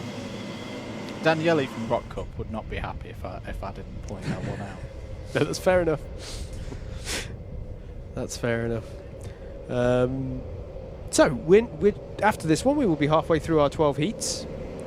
If you weren't with us at the very start of the stream, then don't forget we're doing our 12 heats of our heavyweights and super heavyweights. Then we'll do their finals. There'll be a lunch break, and then we'll do the lightweights. So if you're here looking for a particular driver and go, they're just not in any of these races, Howard, even accounting for the fact that each driver sits out several heats, they're probably in the lightweights. And they will be with you this afternoon. Good morning to Jay Elliott as well, who's very active on the chat. Says to David Whitehouse, don't tip Mark Stretch Ridout to win whatever you do. I mean, he's got a 50% hit rate so far today of his predictions, so, there's a chance. Here we go then. Heat number 6 is under starters' orders, looking like a very clean start. Best start of the day, I'd say, and Mark Ridout will lead them into the first couple of corners. Anwar Birel Smith already on the move, trying to get past Garrett O'Connor there for P3 and has got it. Elliot Muse there in second place, and they're all trying to sort themselves out in the midfield as Alex Pritchard's involved there with Jack Bolton. There's a couple of drivers running wide at the back of the field, but everyone's still pointing in the right direction. But it's been a very good start here, Howard, for Mark Ridout. He's got a good lead. Absolutely, as they're going 3 wide, even 4 wide in some bits of the track. It was an even start, mate. You were bold to call it a clean start, though, as Paul Williams goes round there at Wilkins, but manages to keep it going. But someone else is round towards the back of the field there. Paul Williams still in the wars as they come onto the back straight, but it is Anwar Birel Smith here leading through the boot. Not leading, sorry, in second place. And that's Steve Lindley, isn't it? Off at Ozier's, facing a very odd way there through Ozier's. So it's not been a clean one in the mid-sector of this lap. Mark Ridout leads, Anwar Birel Smith in second, and Elliot Muse your top 3. But yeah, there's a fair few recovering. Steve Lindley, and it was Will Appleton who was round at Wilkins as well. I think Steve went through your favourite tyres, Howard, which I've just realised who stood next to me, and I shouldn't mention that you've been wrecking his tyres. Well, that's all right. He was the one overseeing my black flag that I came in for it, so it's all fine. Water under the bridge. I took it well on the penalty. Here they are going through Wilkins then. This is the 32 of Richard Newton leading the battle through the mid-sector. Jack Bolton here is on the tail of Elliot Muse, who I think has had a really good start to this race. Yeah, very good. Andrew, really done well here in the midst of all these Class 1 runners. At the front, Alex Pritchard. Actually, there's been a change here. Alex Pritchard up to 3rd and Elliot Muse down to 5th. Still the case is there's been a penalty for Garrett O'Connor for an advantage by contact takeout. Means he's taken out another competitor. Is leaning on each other here slightly is Jonathan Elliott and Richard Burrows, and round. Was it Burrows who went round? Burrows went round. That was that looked sketchy to me, mate, coming into oblivion. That's not something you want to be doing. Yeah, you don't really want to be going pod to pod through one of the fastest corners on the circuit, and it will be interesting to see what repercussions come of that one. Here's your battle for 3rd place. Alex Pritchard, number 77. Has he had his Bottas porridge today? Only time will tell. Number 82, Jack Bolton. 1 win on the board for him already. And they're going to... Loving that. That is as clear as it can be. Do you want to work with me? Yeah, I want to work with you. Come on then. Let's go. That's two hands off the wheel gestures that I do approve of. Well done, Alex Pritchard. Brilliant stuff. Right, and let's see how they work together. Here, though, is the lead battle. Anwar Birel Smith putting Mark Ridout under pressure. Is it going to be a textbook move at Christmas? It is. It's brilliant stuff there from Birel Smith. Not too much defending, though, from Mark Ridout, and I can understand that in the early... We're still in the first half just about of this race, so he doesn't want to defend too hard there. It looks like Richard Newton's still having a good battle with the likes of Garrett O'Connor and Kevin Coombs there over 6th place as we look further down the pack as they all break into Ashby. There is the 69 of Elliot Muse in 5th as well. So nose to tail running here throughout the field as they come onto the back straight. This is a very good run from Elliot. His best result from Clay Pigeon was a 13th in the heats. Big thanks to David Whitehouse, who's prepared all of these stats for us. over the last week or so. Jonathan Elliott passed Tom Fuller there through the boot section, so he's now up to 11th place. We cut back to Alex Pritchard leading Jack Bolton up the hill, but these are the two that we saw quite emphatically the other lap, showing that they are going to work together here, and it's working at the moment. Andrew, they took 8.5 tenths out of Mark Ridout in second on that last lap. And this is classic sprint racing in terms of, it has its phases. It's not just about crash bang wallop for the whole 8 minutes or so of racing. It is about keeping yourself in play for as long as possible, and it's why we often say in sprint racing you don't want to be squabbling for every position. I always use the Formula Ford Festival aneurysm. You don't want to be fighting for that constantly, because you just end up going backwards. This is a very, very good, anyone coming into sprint racing who goes, how should I play it tactically? Just have a look at what Alex and Jack are doing right now, because they could fight and they will never get anywhere near Anwar and Mark, but they are pulling them in, and there's still time to play with. They're going to be right on them as they go on to the last couple of laps.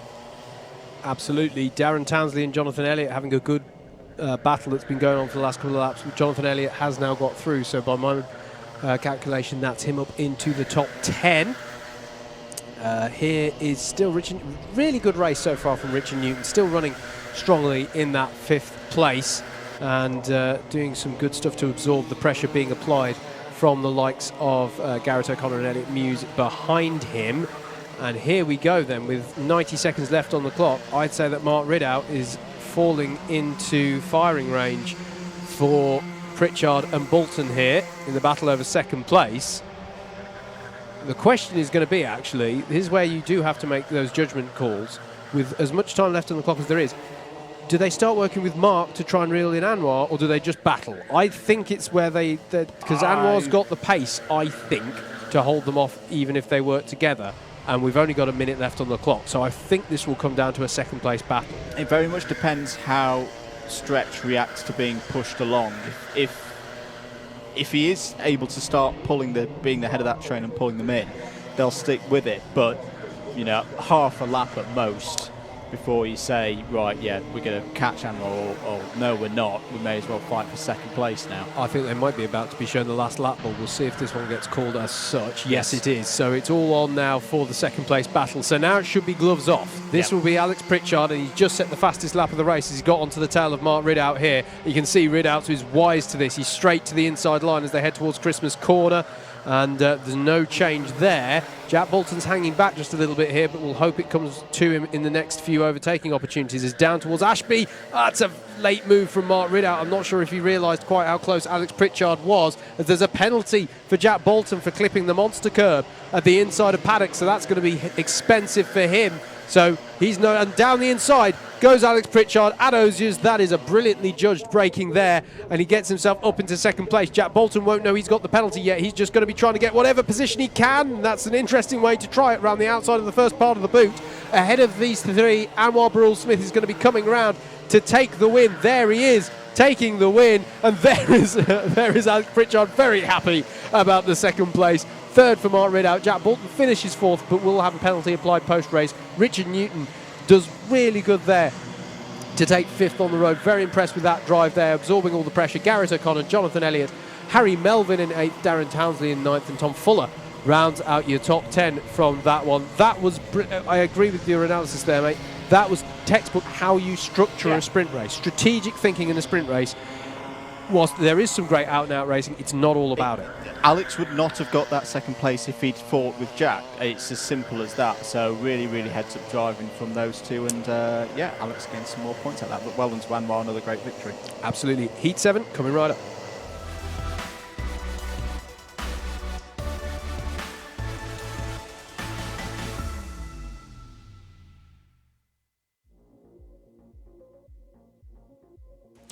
Let's take you through the grid for heat number 7 then. Benjamin Robinson will start this one on pole. Dave Pethers alongside Francesco Volpe and Vijay Patel make up row 2 with Sean Briley and Richard Masterson on row 3.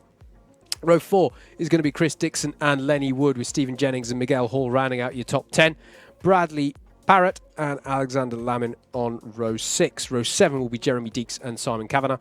Paul Jameson and Tice Payne on row 8 with Frankie Bennett and Max Jameson on row 9. And that is it for this one. Yes, it is. 18 karts in this one.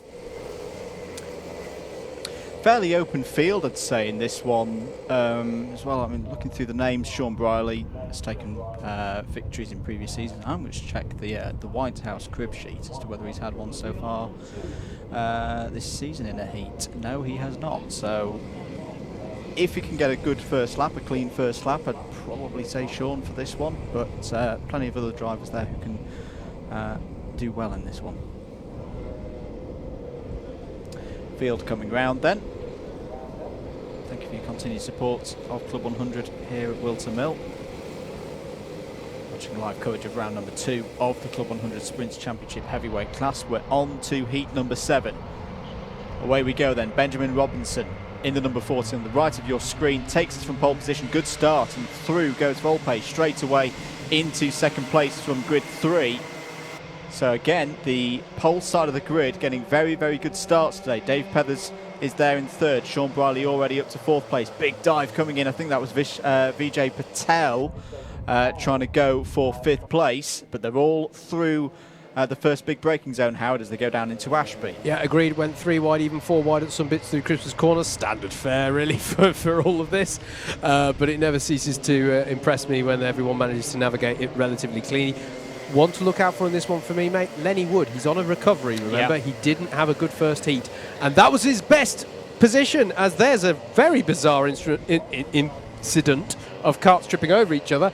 And it was Tice Payne who fared the worst in all that. And Lenny Wood as well has been affected. I don't know, let's not mention commentator's curse, but that didn't look good for him there. He was shaking his head there as they're all working their way through at the end of this lap. Still Benjamin Robinson leads, Volpe in second, Dave Pethers in third. We're looking here at the battle. That's Chris Dixon past Sean Briley for fourth place, changing as they go through Oblivion and the Crooks. Stephen Jennings, race winner from earlier on this morning, having a look now at Sean Briley with Parrott in close proximity, as well as there's a penalty for Miguel Hall for advantage by contact takeout. I imagine that might have been the incident that led to Tice Payne coming to a stop, or maybe Lenny Wood, who now at the back of the field. It's really not his day, this one for Lenny.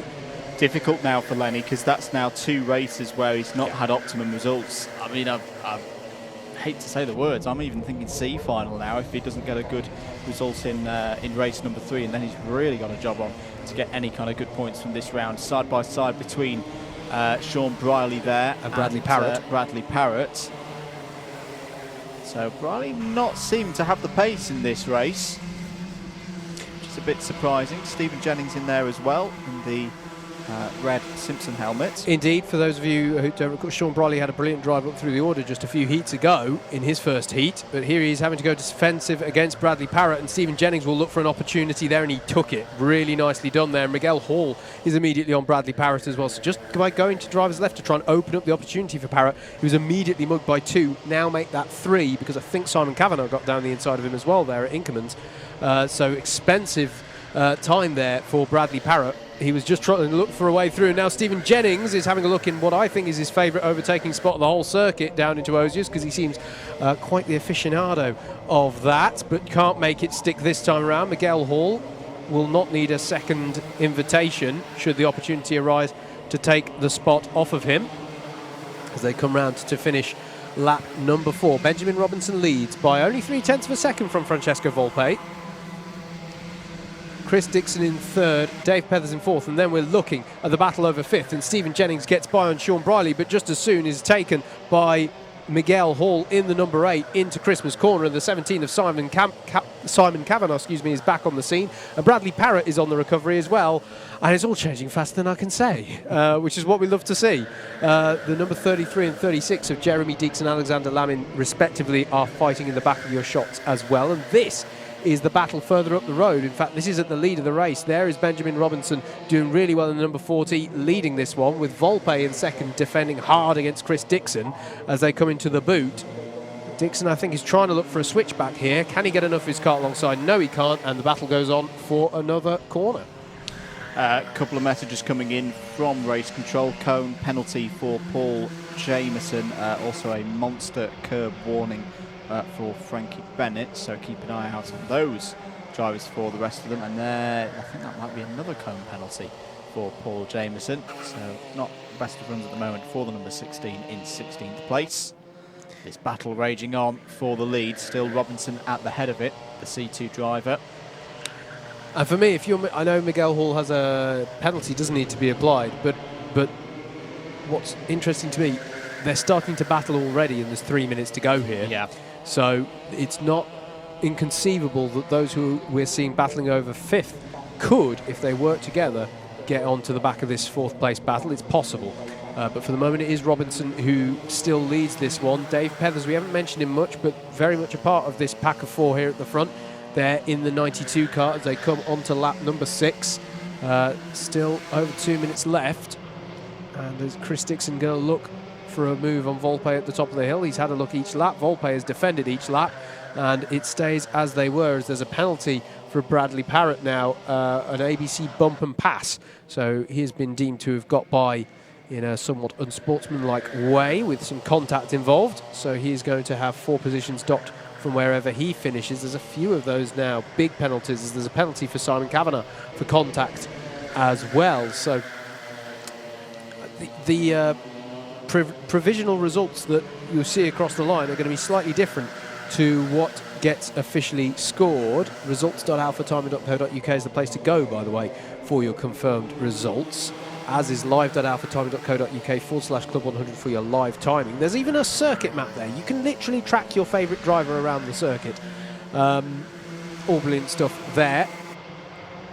Fastest lap of the race on that last time around from Francesco Volpe, but still he's under pressure from Chris Dixon, and Dixon nearly found a gap that time round. And indeed up for the lead of the race, in all of that. Volpe had a tremendous run on Robinson and has got the lead. So change for the lead there, and Chris Dixon is immediately setting about the task of trying to get by Benjamin Robinson for second, but Robinson's able to hold him off. Brilliant stuff for Francesco Volpe, just at the incredible pace coming onto the new lap, and was able to speed on up the hill. So it's now Volpe in the lead of this one with less than a minute to go. And Robinson now having to go defensive against Chris Dixon as they head into the boot. Dave Pethers still there, waiting for the opportunity to strike if it presents itself, although he has dropped a few kart lengths off the back of this one as we are presumably going on to the last lap, as Benjamin Robinson goes very wide and needs to be careful lest he attracts the attention of the stewards, and also needs to be careful about not pushing Chris Dixon onto the grass, but it all remains as it was. Volpe now in the lead, and Robinson's going to go defensive against Chris Dixon. I'm not actually sure Dixon was close enough there, but now he is, because of his line through Christmas Corner. There's going to be an opportunity into Ashby. Robinson goes super defensive. He's given up on challenging for the win. At this point, it looks to me, he is all about defending that second place. Miguel Hall with the fastest lap of the race, although whilst we've been looking at this battling at the front on your stream, Stephen Jennings has got by him for 5th place, so there has been a change in that pack as well. Volpe leads them on to the back straight. I honestly, a few laps ago, did not think that who would ever go on to win this one would have as comfortable a lead by this point. But the way that the battle for second place has raged on this lap, Volpe merely has to bring it round the final corner, and Francesco Volpe takes the win for heat number 7. Benjamin Robinson hangs on for second place, Chris Dixon in 3rd, Dave Pethers in 4th, Stephen Jennings it's Miguel Hall by 41 thousandths of a second who takes 5th place at the line, but does have a penalty after all that. But hey, it's a position penalty, so that 41 thousandths, that counted. That's one less position he's going to be docked. Stephen Jennings, Simon Kavanagh, Bradley Parrott, Jeremy Deeks and Alexander Lemon round out your top 10. That one was another highly entertaining one. We are going to go straight on to Heat 8 next here at Whilton Mill.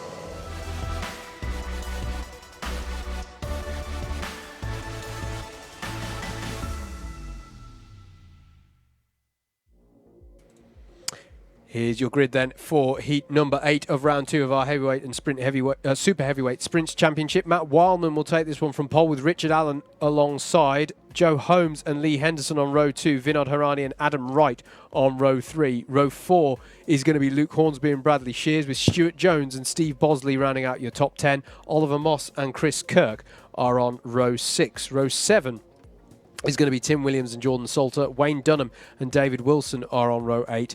Karolis Jadzemis and Kevin Lake are on row 9. And Elliot Garnett rounds out your 19 runners in this one. This looks like a very interesting grid to me, Andrew.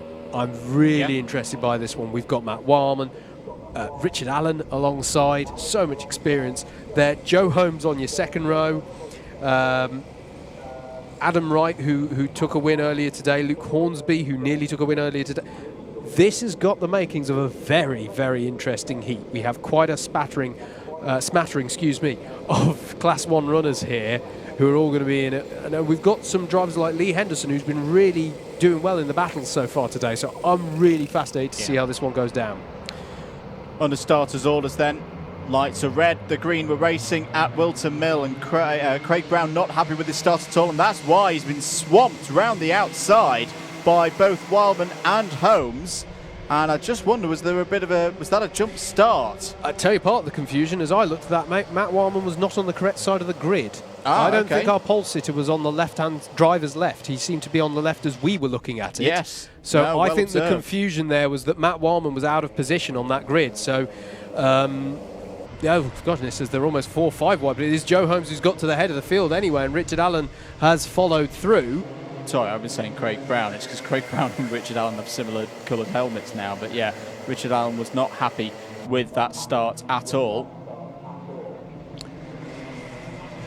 So with all of that, Joe Holmes leads them through the boot. Plenty of battling going on in the mid-pack behind. In fact, look at the way that this top 4 have broken away. Bradley Shears has got up into 4th place. They're going still 3 wide, 4 wide through the boot. This is really close run stuff here as they come round to finish that first lap. It's Joe Holmes, Richard Allen, Matt Wildman, Bradley Shears, Lee Henderson, your top 5. Steve Bosley was in the battles a lot on that lap as well. Good start from Stuart Jones as well, up into 7th place here as Luke Hornsby is battling with Oliver Moss here as they come through Christmas Corner on your screens. Manages to hang on there for now. Adam Wright hasn't been able to really make progress on that first lap as well, mate. That whole first lap felt a little bit odd to me, given the way it was set up. It's almost as if some drivers were a little bit asleep at the start, as Bosley fighting there with Stuart Jones. With Stuart Jones. Holding on to 6th place for now. Lee Henderson continues this good run in 5th place at the moment, the early stages of heat number 8. Morning to Moto Meerkat, John Ratcliffe, part of the commentary team of the ABkC this season. Missed any of the ABkC action, you can go and watch that back here on the Alpha Live YouTube channel. Side by side between Wildman and Shears. Shears is up the inside going for P3 and has got P3 as they go through Christmas Corner. Wildman will try and fight back, but maybe at this stage of the race, Howard, with Lee Henderson closing in, that tactics we talked about earlier of working together as opposed to battling is probably what Matt wants to do at this stage. Yeah, he doesn't want to do that, mate. They're already 1.6 seconds behind Joe Holmes and Richard Allen, and I know Matt Wildman's definitely got some pace that he can bring to bear in trying to close down that gap, and Bradley Shears seems to be able to be on the pace as well. So yeah, they don't want to battle too much here. They want to work together if at all possible. I'm surprised. I tell you what made that first lap unusual for me. The number of Class 1 runners we've got this cluster of Class 1 runners now in the mid-pack here, and here they are. Steve Bosley being challenged into oblivion by Stuart Jones in the number 6. Adam Wright behind him, Luke Hornsby and Oliver Moss just a few tenths back behind that. And this time, no, Stuart Jones still doesn't feel the confidence to execute a move. I don't know, Stuart just seems a little bit uneasy to me at the moment, mate. He was looking at a move into Osiers last time around and didn't quite go for it. They were just slightly half-hearted moves in a way. I don't know if Steve Bosley's just really strong on the braking here, which would cause that. But he's going to have a look here again, and again Steve Bosley's going to hang him around the outside. He just hasn't quite got the confidence or the cart under him at the moment to have a go. And Adam Wright's going to try and capitalise on that, I think, because he's having a look now. No, he backs out of it as well. But experienced driver is Stuart Jones, so you know there's no lack of talent here at all. As further back, Jordan Salter executes a move on Luke Hornsby. As there's a cone penalty for Steve Bosley, so he's going to be docked to position, but that doesn't stop him from physically being a blockage here ahead of all these Class 1 runners in the form of Stuart Jones, Adam Wright, and Oliver Moss. Battle going on there. We can see further down between Vinod Harani and Wayne Dunham.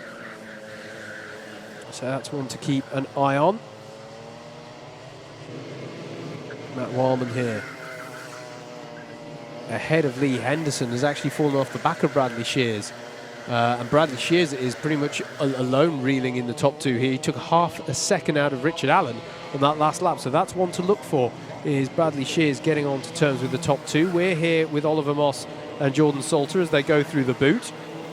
And Jordan Salter is impressing me in this race so far. He's got by Luke Hornsby, and he's now on the back of another Class 1 runner.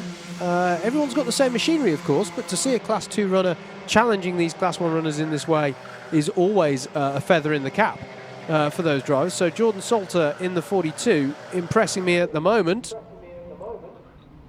Matt Wildman there, leading the battle for fourth place with Lee Henderson still as they go through Ashby Corner.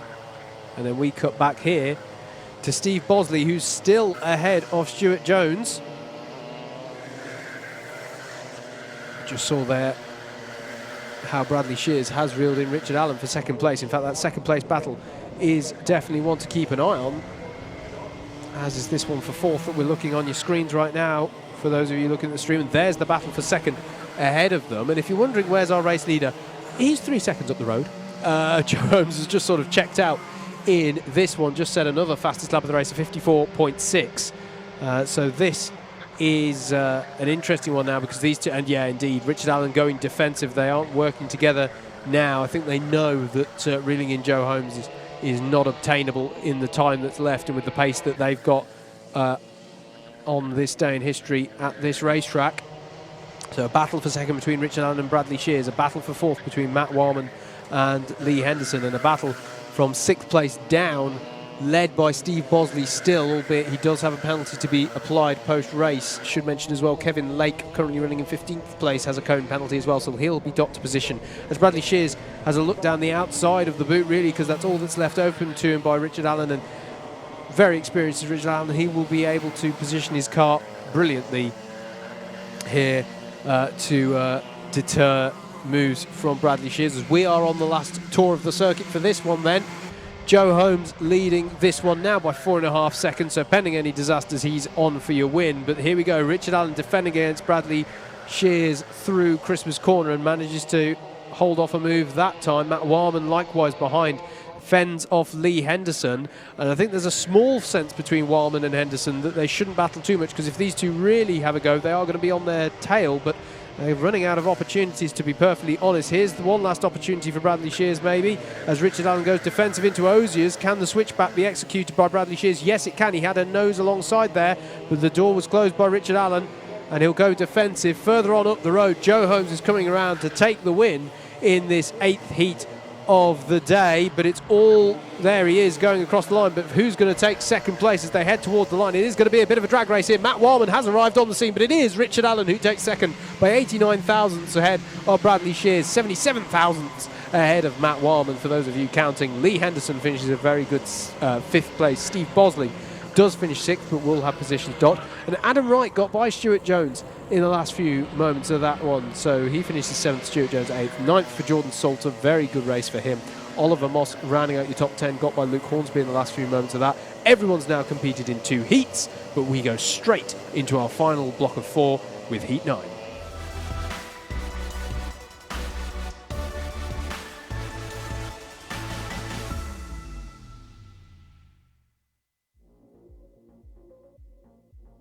Let's take a look at your grid then for heat number 9. Jonathan Elliott will start this one from pole with Mark Appleton alongside. Row 2 is going to be Harry Melvin and Jason Bear, Kevin Coombs and Gareth O'Connor on row number 3. Row 4 is going to be Mark Ridout and Vijay Patel, with Elliot Muse and Paul Williams rounding out your top 10. Miguel Hall and Richard Masterson, the latter of whom will be had an incident in the last one, so we'll be looking for a slightly better score this time around. Kurt Holmes and Lenny Wood on row 7. Lucas Taccini and Zanello on 15th spot, with Luke Phillips alongside. Tice Payne and Jason Small on row 9. And then it should be... Nope, that is it for our 18 runners here in this one. Heat number 9 already on their rolling up laps. Do hope you're enjoying this coverage of round 2 of the Club 100 Sprint Championship for 2021. Our first streamed round of the season. And it is delightful to be with you here on your Alpha live stream, with commentary from myself, Howard Mitchell, and Andrew Mather of Double Dash Motorsport Media. grid formation. The 31 of Jonathan Elliott there on pole with the 100 of Mark Appleton alongside. This is the last heat for all of these drivers. Last opportunity. Green light, there we go, we're away. And it's another good start from the pole side of the grid. Harry Melvin from third, immediately up into second place as they all head their way through the crook and up the hill for the first time. Delighted to say that everyone's still facing the right way as they go 3 wide at the back, though. Are they all going to sort themselves out around Christmas corner? Yes, they are. Paul Williams and Lenny Wood both in this one will be looking for a good race. We've mentioned the trials and tribulations of Lenny Wood's day so far, so he'll be looking to make some good progress in this one in the 11. But Paul Williams also had a spin as onto the grass goes Mark Appleton there. It's not been a good first lap for him. He's dropping right down the order. That's James Taylor in the number 73, currently ahead of Kevin Coombs there, as that looks to me like the 49 having a look of Gary O'Connor into Osiers, as well as Mark Ridout battles away here through the boot with the 63 of Kevin Coombs, and Kurt Holmes is going to try around the outside effectively of Miguel Hall, and there's a lot of water being thrown up on the cattle grid curb there, but it is Jonathan Elliott who leads by 1.5 seconds from Harry Melvin, and there going wide is the 25 of Jason Bear, and that was a save, it has to be said. He'll have to be careful for the next few corners. He brought all sorts of dirt and water onto his tyres, but managed to hang on to it there. Very impressed by that. This is frantic stuff. Kurt Holmes is going to be on the grass as well, because that's a battle with Paul Williams. And who's the other car involved in that? It was Mark, was it? It might have been Kevin Coombs. I didn't quite catch what the kart number there. It definitely wasn't the 60 of Mark Ridout, because here he is under pressure from Miguel Hall here, and that's a good move from Hall in the braking for the boot. Gets the job done, and James Taylor is going to come through as well on Ridout there. So frantic stuff. And we're going to see several drivers drop. Gareth O'Connor as well was clearly involved in something on the previous lap, because he dropped down quite a bit, and it is Kurt Holmes. And Elliot Muse was the driver. I knew it was 60-something. Elliot Muse, and there's a penalty for Paul Williams. I think in relation to that incident that we saw. So Jonathan Elliott leads, Harry Melvin in second, Miguel Hall in third, there he is in the 8, and then James Taylor versus Mark Ridout we're looking at in the battle over 4th place, which also has Kevin Coombs on the scene in that number 63 in the black and blue suit. Jason Bear is then a further second back in the 25 after my save of the day so far. I'm very impressed that he did not end up facing the wrong way after that quite sideways moment out of the crook, and that's a high-speed part of the track as well. Mark Ridout trying to find a way through here on James Taylor. He's going to have more speed because of the line he took through the boot, but he's not going to be able to do anything with it because of how James Taylor is positioned in the kart, which is very impressive so far.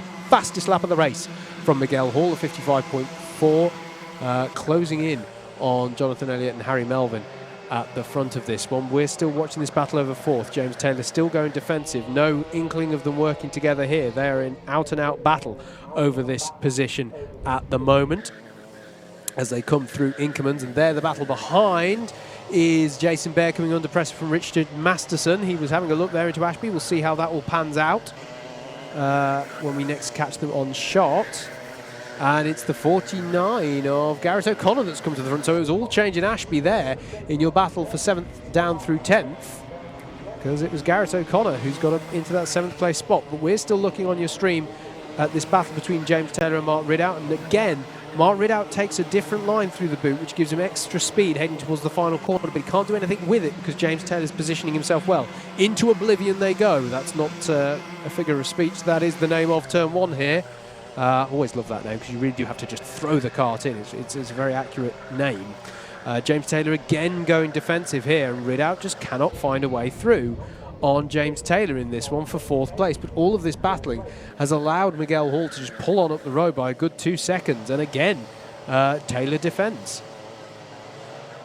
And on to the bat now is Gareth O'Connor. Look at him alongside Kevin Coombs into Wilkins. He's on the scene and he's immediately taking position. Still Mark Ridout can't find the gap down the inside. Yes, now he can, but is that going to be judged to be some bumping and passing? That's definitely going to be judged to be some cone abuse there. So he finally found a way through, but that was borderline for me. We'll see how the marshals call that one, because that was a questionable one for me. but he'd been looking for the opportunity for so long. New fastest lap of the race again for Miguel Hall. He is reducing the gap to Harry Melvin, but it's still at 1.2 seconds, that gap. And if you're wondering, a penalty for Mark Ridout. There you go, for the bump and pass, and that's Tice Payne, who's come to a stop there in the boot, and must be having some problems getting the car going again, because otherwise I would be out of that car and dragging it a little bit back onto the tarmac so I can get going again.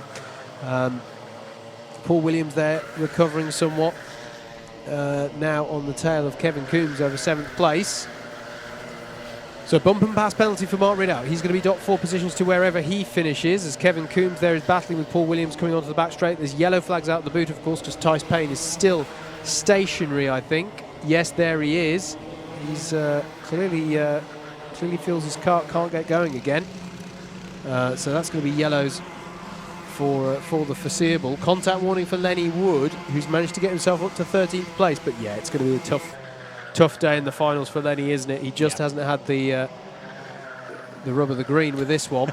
Like this from Stephen Hicks. Stronger defence than Adams and Keown in the 90s. Very good. Very good. So Jonathan Elliott leads by 5 seconds. Harry Melvin is going to come under pressure from Miguel Hall, I think, in the closing stages of this one. If Miguel Hall can keep on the pace, we'll wait and see. Might just be all right. So there's a cone penalty for James Taylor, so that's going to be 1 position docked from him. Here is your second place battle, though. Miguel Hall, and he's got it. He's there already, alongside going into paddock. And my goodness, he closed down on Harry Melvin a huge amount in that lap to also have the opportunity to take the pass. That was very impressive. But Miguel Hall, he's up to second. Job done. And that'll be what he has to settle for, unless Harry Melvin can come back at him. Miguel Hall goes defensive into Christmas. Melvin will have a bit of a switch back through the top few corners.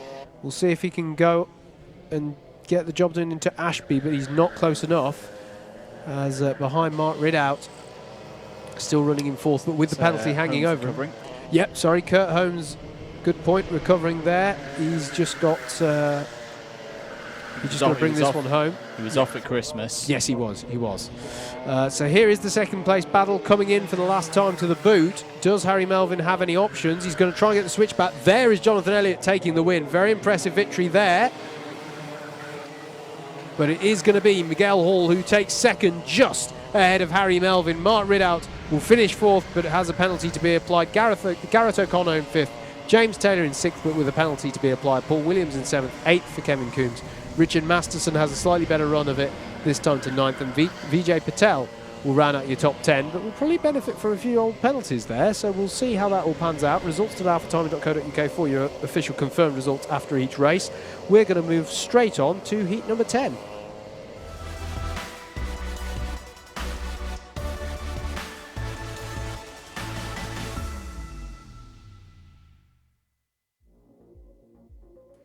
Let's take a look then at your grid for heat number 10. Wayne Dunham will take this one from pole with Richard Newton alongside Simon Kavanagh, Bradley Parrott are row 2. Row 3 is Darren Townsley and Sean Briley. And it's going to be Francesco Volpe, winner from earlier on, and Benjamin Robinson alongside on row 4. Lee Henderson and Andrew Cherry round out your top 10. Stephen Jennings and Steve Bosley are row 6, with row 7 made up of Jack Bolton and Luke Hornsby, Steve Lindley and Jaden Cadogan on row 8, David Wilson and Kevin Lake on row 9, and Will Appleton on his own on row 10, but I'm sure he'll get stuck in with the 18 co-racers he has ahead of him. Last heat for all of these drivers then. Don't forget, each driver will have taken part by the end of these 12 heats. They will have all taken part in 3 heats, and that will set up their grid position for the finals. But don't forget, there's still championship points being played for here. 20 points for the win in a heat race, with 19 for second, 18 for third, and 17 for fourth, so on and so forth. So there are some championship points being earned as they all work their way through here at round 2 at Whilton Mill. Wayne Dunham then will lead them away. Eyes on the lights. They go green, and we are away for heat number 10. Once again, not for the first time today, it looks like a very strong start from the pole side of the grid. In fact, it looks to me like Darren Townsley in the 22 there is going to get his way up into second potentially, as he's battling with Richard Newton in the 32 up the hill. They're going to be side by side, the 32 and the 22. Meanwhile, for the lead of the race, that is Wayne Dunham coming under pressure from Simon Kavanagh, and coming out on top there was was the 66 of Wayne Dunham, so he managed to hold off Kavanagh there as they all splay out in the braking zone for Ashby, trying to find any which way by. Richard Newton was able to hold off Townsley in that battle, so he manages to hold on to third at the moment. Volpe is battling away with Bradley Parrott as well on this first lap as they all come onto the back straight for the first time. But largely a clean start, which is good to see. Still any rain holding off at the moment. This looks like a strong start from Sean Briley again, though. He's got past Darren Townsley there at the close of this lap. So at the end of lap number 1, it is Wayne Dunham who leads ahead of Simon Kavanagh. Richard Newton, Bradley Parrott, Sean Briley is your top 5, who just got past Darren Townsley, and Volpe in 7th. Heading up the hill here, we can see Bradley Parrott in the 34 defending against Sean Briley, but Volpe's having a look at Darren Townsley now and he's getting through. And Jack Bolton's going to follow through as well. Jack Bolton working his way up through the order here. This is, where did he start this one? He started this one in 13th, so probably his middle grid slot of his heats. Working his way up here now, and he's just got by the 32 of Bradley. He's got by Volpe here, we can just see on Ozier. So Jack Bolton getting by there in the 82 car, working his way up through the field. Still Wayne Dunham who leads this one though. As side by side there through the final corner goes Kavanagh and Newton over second place. So this battle over second place is allowing Dunham to pull away slightly, and Bradley Parrott's getting involved as well, and actually out wide there has gone Richard Newton, and it's going to allow all of the aforementioned drivers and Sean Briley through here. So it's now Parrott versus Kavanagh through Christmas Corner. They're going to go side by side, hold both of them up, and Sean Briley's looking for a way to capitalise, but he can't find the room. He is going to get past, and onto the grass, in fact, is going to go Bradley Parrott there, and he's going to lose out heavily there. Manages to get back onto the track with no incident. Riding up onto the back of Jack Bolton now is Richard Newton. This is a really frenetic race here as Luke Hornsby's trying to get stuck in as well, as is the 72 of Steve Bosley. My goodness me, 3 wide going into Ozier's. That's not going to work either. Richard Newton's going to go on the grass. Cones are going to go flying. This is getting rather scruffy here, and I know they all take part in the 3 heats, but they don't need to make it like the 3rd race of a British touring car around here. They have got to keep the carts in ship-shape condition for the finals as well. Yeah, that wasn't really the best of driving from the field on that that lap. I mean, a double column the cone kill. I don't even think I've said that in ABkC in the last couple of years. But 4 minutes of this one to go. Wayne Dunham leads by 1.4 seconds ahead of Sean Briley, who's having a happier time in this one. Now you see him in the yellow and black helmet going into Ashby Corner. Simon Kavanagh just behind him. And for those at the front, this is all just about keeping it calm now, because the midfield's being way too racy. Screwing up their own races. Well, that's a better move from Jack Bolton that time down the inside of Darren Townsley. So that's 5th place. Bradley Parrott going for a move down the inside of the toe of the boot. Gets it done. Big chop there from Steve Bosley on Luke Hornsby. Doesn't want Hornsby coming through. Volpe has just set the fastest lap of the race, but here's the challenge for the lead. Sean Briley on the run up to Christmas Corner. Surely he's going to have it up the inside of Wayne Dunham. Easy as you like for Briley. He takes the lead of the race here on lap number 5. Yeah, good move there from Briley. Looks a lot stronger and more confident in this kart than he did in heat number 2. You can get that sometimes. I mean, you know, Club 100 do a fantastic job of race preparing these karts and keeping them nice and even, but there will always be slight subtle differences, and I don't know, he just didn't seem very confident on the braking in his second heat, certainly compared to his first heat where he worked his way up through the order. Stephen Jennings here going side by side with Bradley Parrott, and Steve Bosley's going to get involved as well to make it 3 wide, and he's going to get by both of them. That's brilliant judgment from Steve Bosley.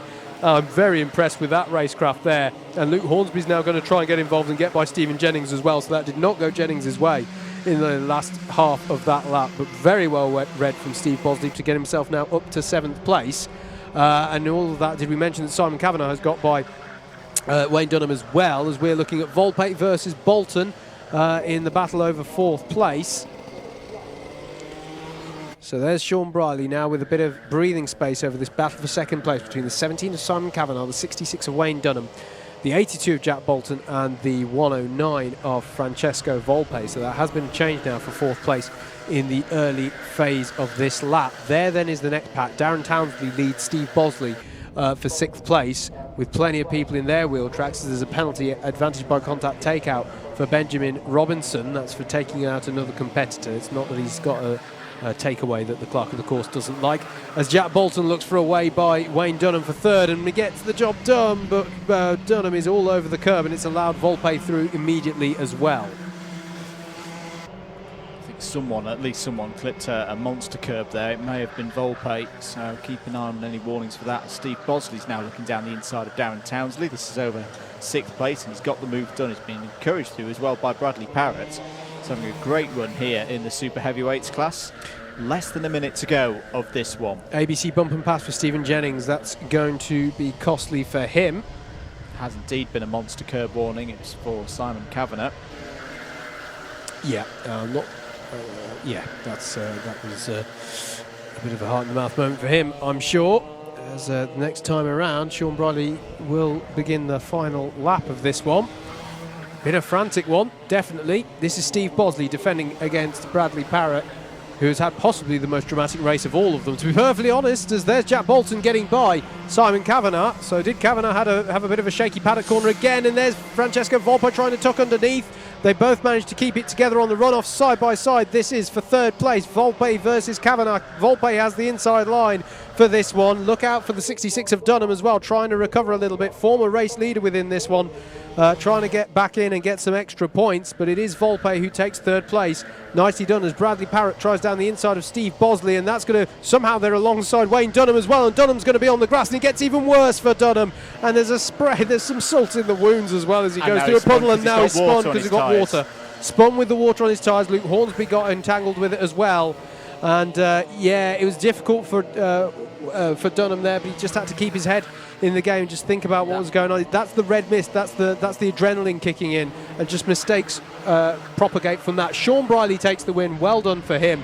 Jack Bolton with the 2nd, Volpe with the 3rd, Kavanagh in 4th, Bradley Parrott finishes 5th, Steve Bosley in 6th, Stephen Jennings 7th, Darren Townsley in 8th, 9th for Steve Lindley, Richard Newton. Luke Hornsby dropped down to 13th, and Wayne Dunham still hasn't crossed the line. In fact, as he's carried on circulating, I'm not quite sure, but that was a dramatic end to that one. Well, a race in general that was quite dramatic. That's the 103 of Will Appleton, so I don't know if Wayne Dunham's actually going to cross the line. That, though, was heat number 10. We're going to go on to our penultimate one in just a moment here at Whilton Mill.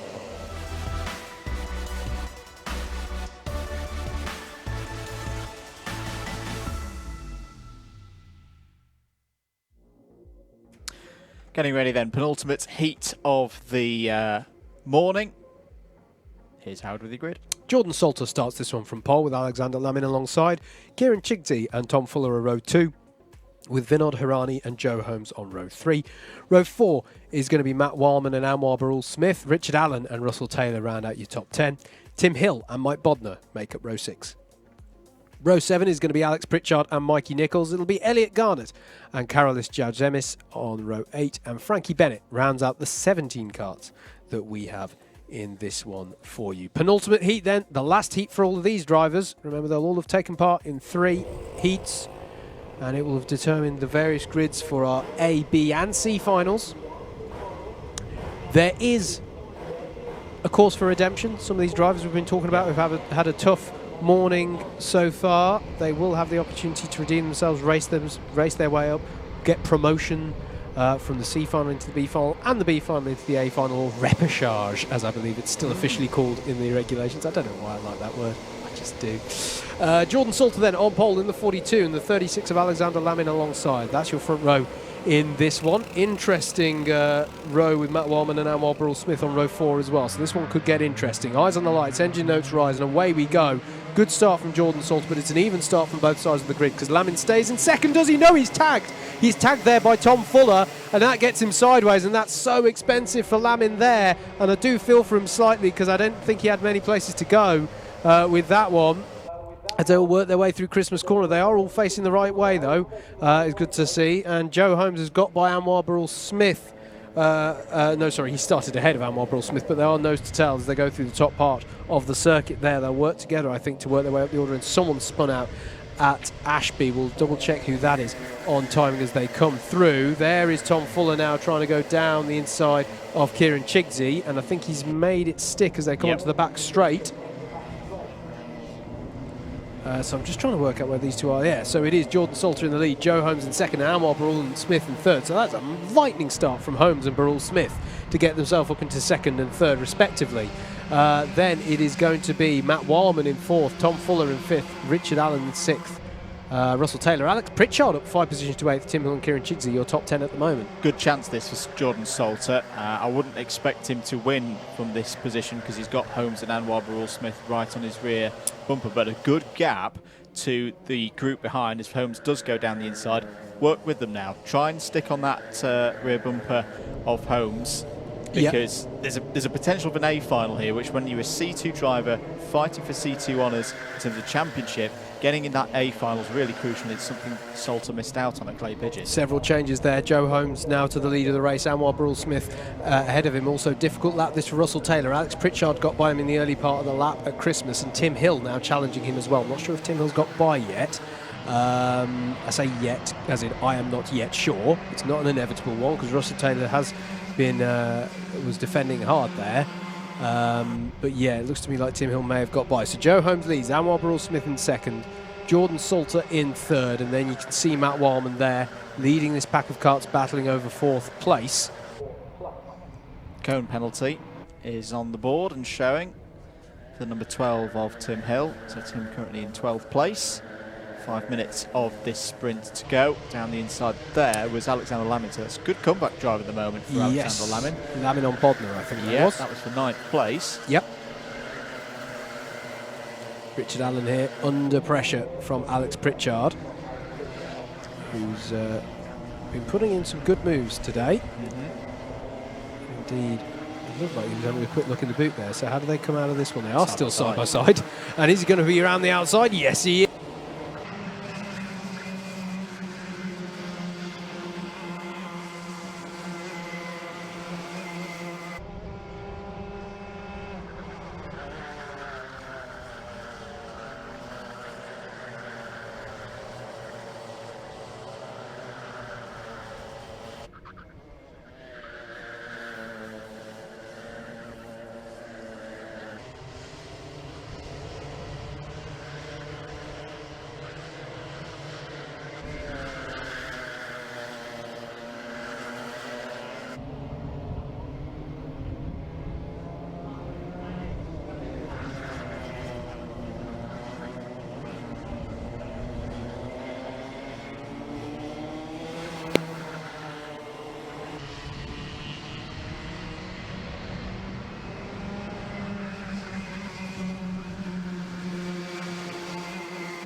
But then he went back to the racing line. He's doing the same into Ashby as well. He's just slightly going to the right of the racing line just to discourage any attempts by Anwar at this phase. But it's interesting to me that I'm seeing, I'd have thought they'd work together for just a little while longer on this one, but maybe not. There are championship points at stake after all.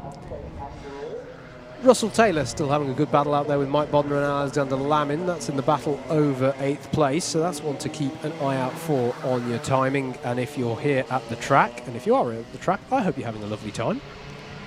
It's great to see more and more people attending these events again, as we are able to have some spectators. Oh, there was a great that was an attempt there from Anwar to sweep across to the inside. He was trying to anticipate Joe Holmes moving over to the left, and look, in fact, the same again here into Ashby corner. This is brilliant positioning at the moment by Joe Holmes, but Anwar has also positioned himself well. He's going to be on the outside of Wilkins. He's going to try and get the switchback here and have a look down the inside of Osiers, but he's not close enough because of the speed that Holmes was able to carry through that Wilkins corner. Onto the back straight they go. 2 minutes left on the clock, so we're going to get 2 more laps of this battling between it has to be said, two of the best in Club 100 machinery. Still some good battles going on out there. Can't be ignored how Matt Wildman here is caught onto the back of Jordan Salter as well.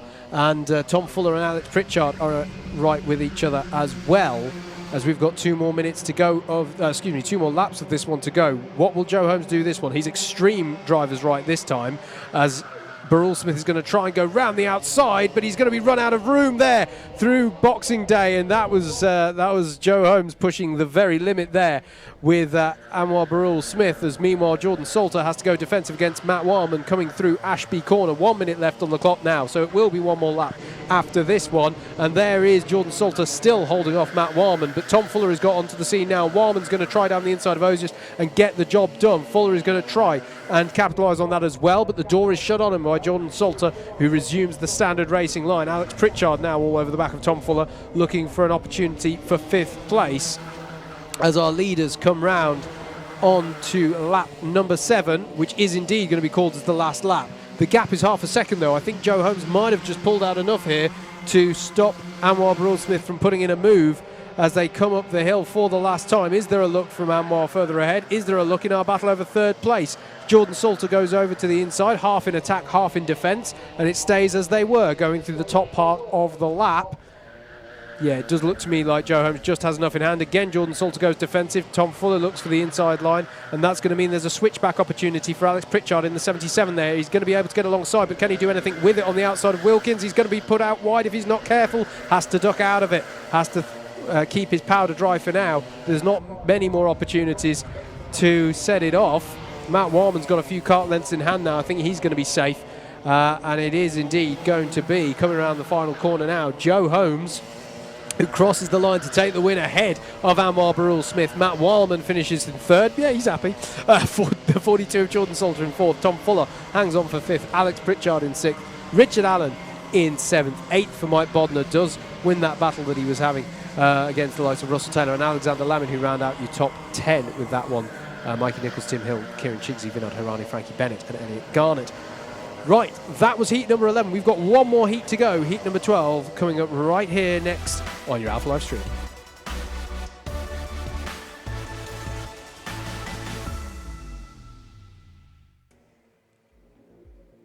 Let's have a look at your grid then for the final heat of our heavyweights and super heavyweights for round 2. Paul Jameson will start this one on pole. Chris Kirk alongside Jeremy Deeks and Oliver Moss on row 2. Row 3 will be Tim Williams and Craig Brown. Anthony Ridd and Lewis Ridd will make it an all Ridd 4th row of the grid. Bill Taylor and Dave Pellers round out your top 10. Stuart Jones and Richard Burrows are on row 6. Row 7 will be Adam Wright and Chris Dixon. Bradley Shears and Max Jameson are row 8. Chris Solomon and Sam Bensley are row 9. And then Martin Robinson rounds out your 19 kart grid for this final heat of round 2 of the Club 100 Heavyweight and Super Heavyweight Sprint Championship. As they are rolling up now, and it looks like we are good for the win.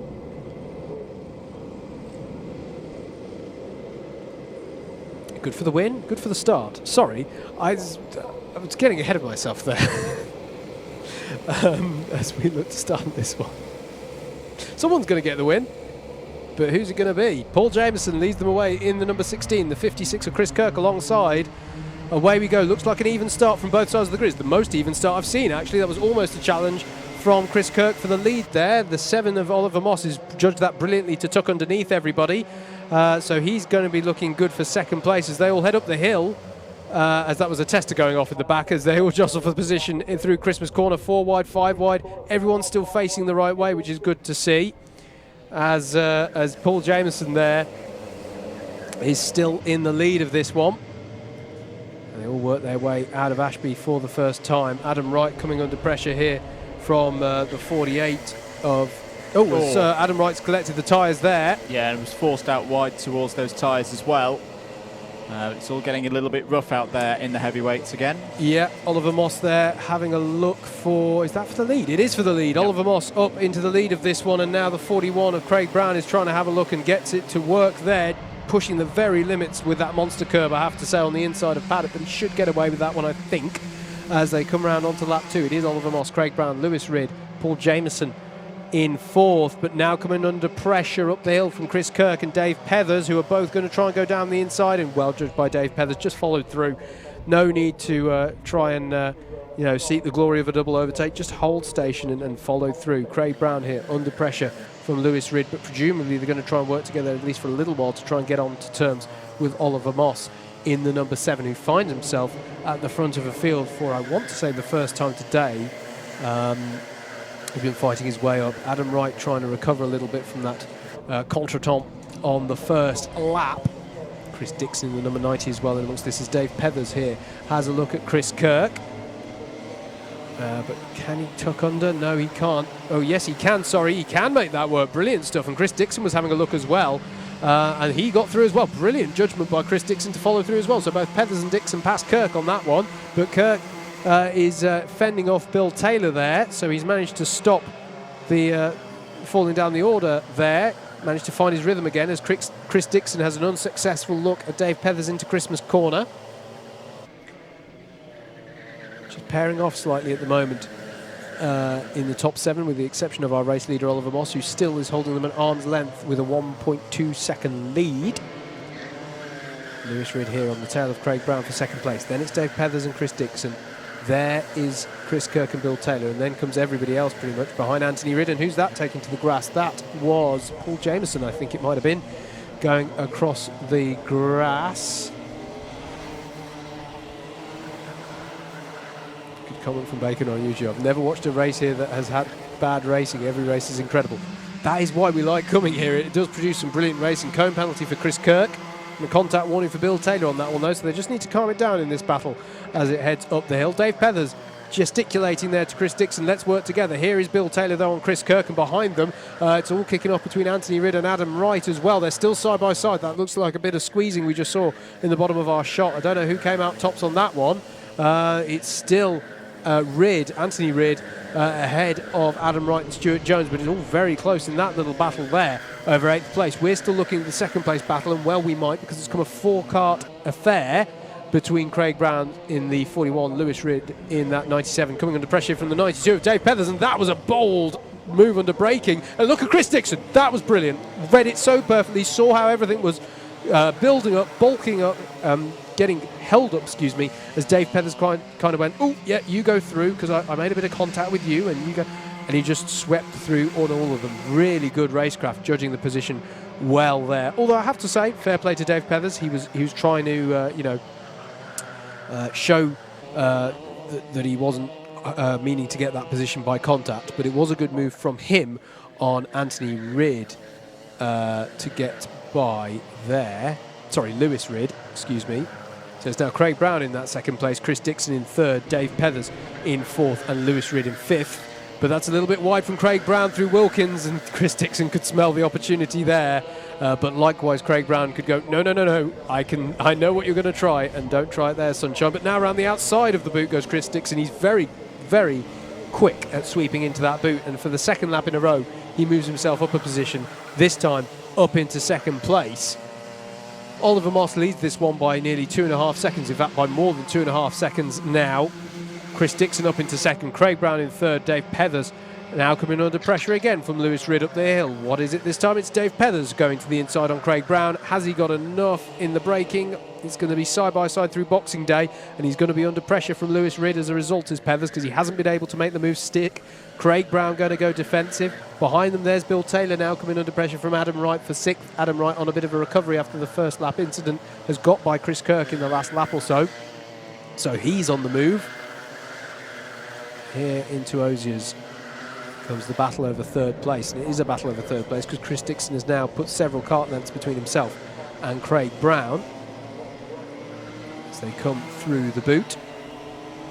Martin Robinson has just got past Chris Solomon for 17th place as well. Some good battles going on. Tim Williams defending against Max Jameson as well for 12th out there, so there's plenty of stuff to keep an eye on. As Chris Dixon, I was wondering what his pace was going to be like now in clean air, manages to take 0.4 of a second out of Oliver Moss, but I don't think he's got enough time to do anything with that pace because the gap is still 2.5 seconds to the leader. So the closest thing to be looking at now is what we're looking at, this battle between Dave Pethers and Craig Brown, and Craig Brown makes a bit of contact as he goes to driver's right to try and defend. but he is still holding on for now. Lewis Ridd smells an opportunity, I think, into Wilkins. Dave Pethers tries to get the switch back. They are side by side. A bit of rubbing is racing, and yeah, they've got to be careful here, as Lewis Ridd is going to go through as well. So Dave Pethers up to third, and Lewis Ridd will come through into fourth. Craig Brown clearly, Andrew, feeling that there was a bit of undue contact in that one. Yeah, and I think he's got a case for that as well. I would not be surprised if there's a penalty because of that one. We are now on the last lap of this race. Oliver Moss in the number 7, continuing to have some great form as a 2-second lead over Chris Dixon. Yep, really good stuff. Lewis Ridd now coming under pressure from Adam Wright, and that's because Adam Wright has just set the fastest lap of the race. He has become a man on a mission here. He has been actually since the first lap. He lets Lewis Ridd back through. Good heads-up driving. Knows that he doesn't want to get a penalty. One position gained with a 4-place penalty does not equal success. Good experience showing there from Adam Wright, but he will wait for another opportunity on Lewis Ridd here in the attempt for 5th place. And he's going to try down the inside of Oziers. That's going to be bold, and that was brilliantly judged. Fantastic stuff there from Adam Wright into Oziers. He's really making some nice moves today.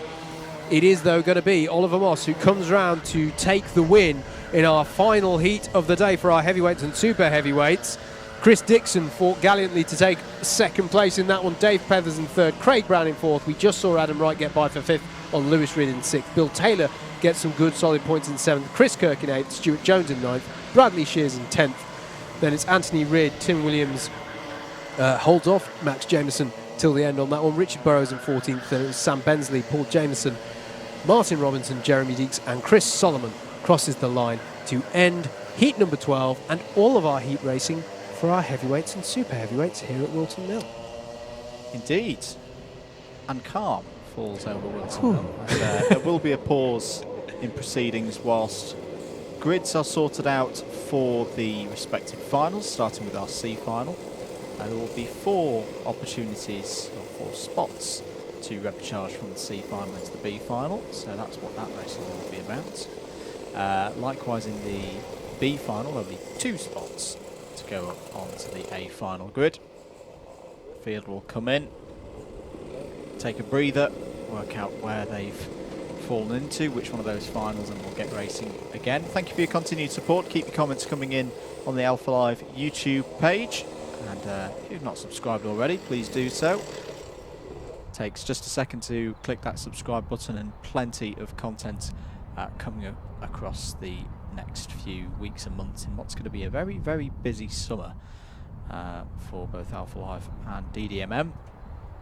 In fact, is this the point I'm going to drop one on you here, Howard? Streamed rounds across the course of the season. Obviously, we've got this one today. We're not at Lid, because that's the one that was previously clashing with a certain French endurance race, which is now no longer clashing with a French endurance race because the French endurance race has been moved. But 6 of the rounds being streamed by Alpha Live this year. And what I will say is don't think, oh, I'll definitely get on the grid for a streamed round and not bothered about the others, because the entries are going that fast. I don't think you'll get one. So if you want to do any racing of any kind, get your entries in on what's remaining, because the entries are bigger than I think I've ever seen for Club 100 in 2021, which is good news. In fact, just enter all. Just get on the grid. Involved. Have I given you enough time to pad now? You have, yeah. Well done, mate. 12th of June is the next round. Or excuse me, 12th and the weekend of the 12th and 13th of June. Excuse me, is the next race meeting for Club 100 at Lid down in Kent. Great high-speed track, that one. So that's going to be good stuff there.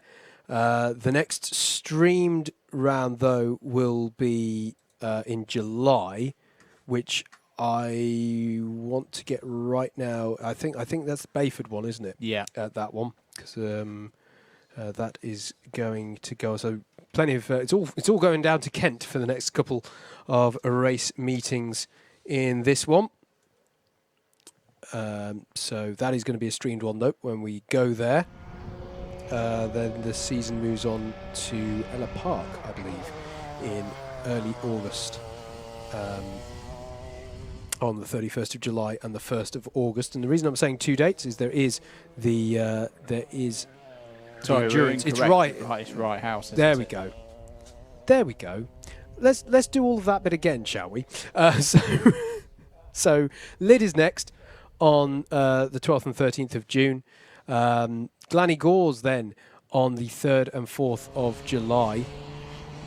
And it's Rye House on the 11th of July, and that one I think yes, that is the streamed round. So the next streamed round will be round 5 on the 11th of July. Ella Park then, as I said, on the 31st of July for the endurance and the SP60s, and the 1st of August for the sprints. Bayford Meadows on the 11th and 12th of September, with the sprints on that 12th of September Sunday. That will be streamed as well.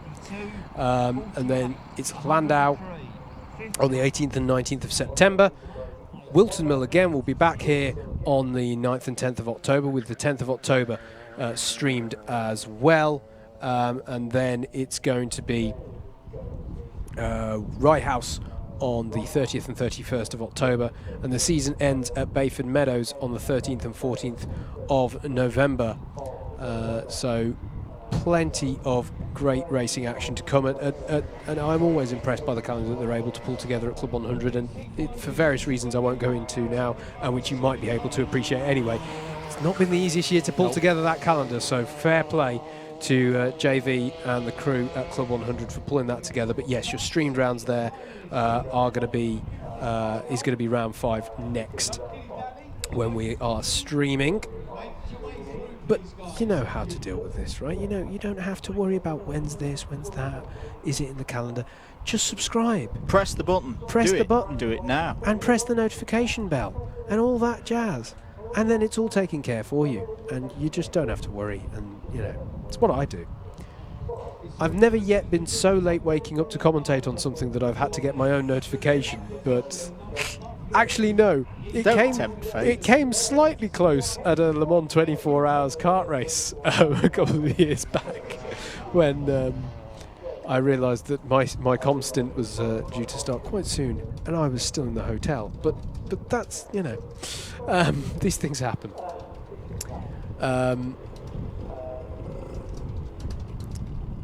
So yes, there's plenty of. David on camera wants to race. You're doing such a cracking job on camera and with the predictions there, mate. Got to clear it with the boss first. Yes. Yes, indeed. Hello, Sarah, if you're watching. Do keep your comments coming in, though. It is great to have the interaction. I love the interaction that we get on these Club 100 days. Do hope you're enjoying the streamed coverage wherever you are. And so far, at least, we've got some good dry running here at Whilton Mill. Bike Slice says better than F1. Well, thank you very much. I could start F1 bashing, but it's actually been pretty good this year. All right, hasn't it? But this is still better. Yeah. You know, so here are the drivers all working out where they are on the grid. Actually, I wonder if I can be. I might be able to see exactly the sheet that they're being shown there if I go on to the. If I look at the results standings here. Up. Oh, yep, sorry. And you were about... Oh, you've clicked on... Yes, there you go. You were about to click on a lightweight test session there. Oh, yes. That would be difficult for telling me the C-final grid for the heavyweights. Yes, we have got a grid for it. David says, I was going to say, who's the boss? JV, James or Sarah? It's always Sarah. I think... you've got a grid for a C-final, haven't you, mate? I have got a grid, but yeah, you've answered your own question, I think, there, David. But, so let's... start to look ahead to our finals then, and we're going to kick off with our C final here at Whilton Mill.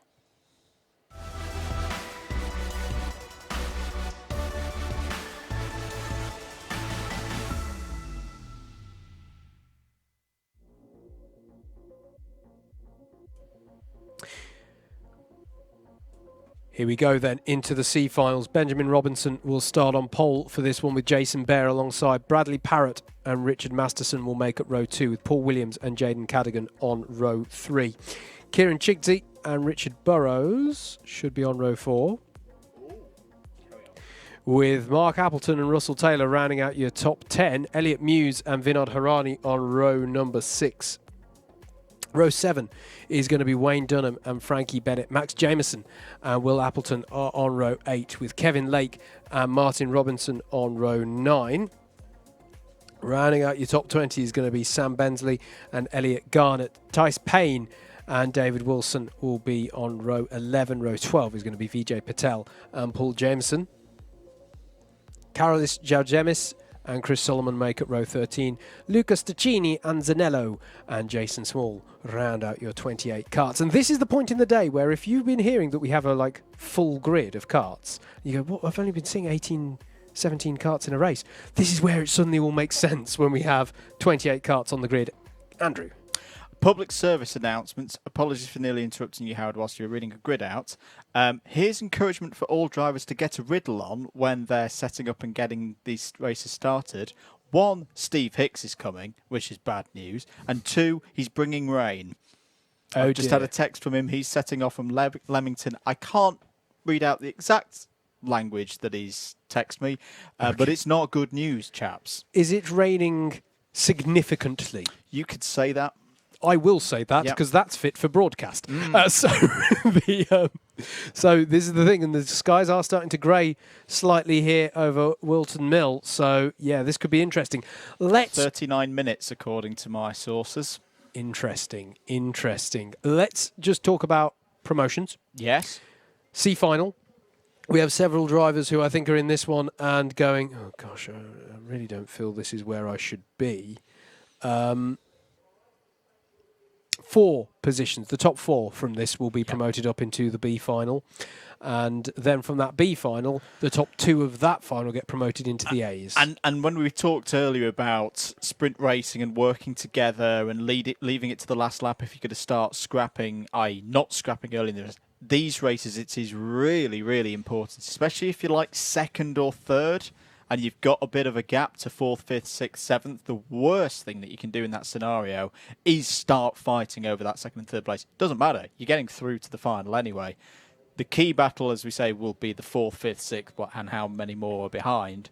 But we have seen it before around this circuit that it can ebb and flow, especially as this is a slightly longer race as well. And keep it clean. That's the big one. Don't get penalties. If you get a bump and pass penalty, that's 4 positions. You will not be promoted.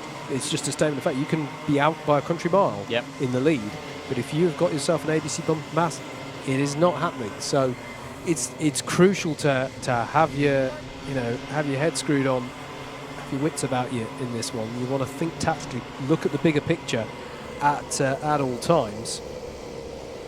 So this is an interesting things for me. I feel like we've been talking a lot about how Lenny Woods had a difficult time through the heats. He has actually got ahead of this C final, so we'll see him in the B. But right now, it's going to be interesting to see, can Benjamin Robinson retain the lead that he now has? I've got to say, by the way, how close it is on the points for this grid. There are so many ties for points in determining this grid. It had to go to lap time.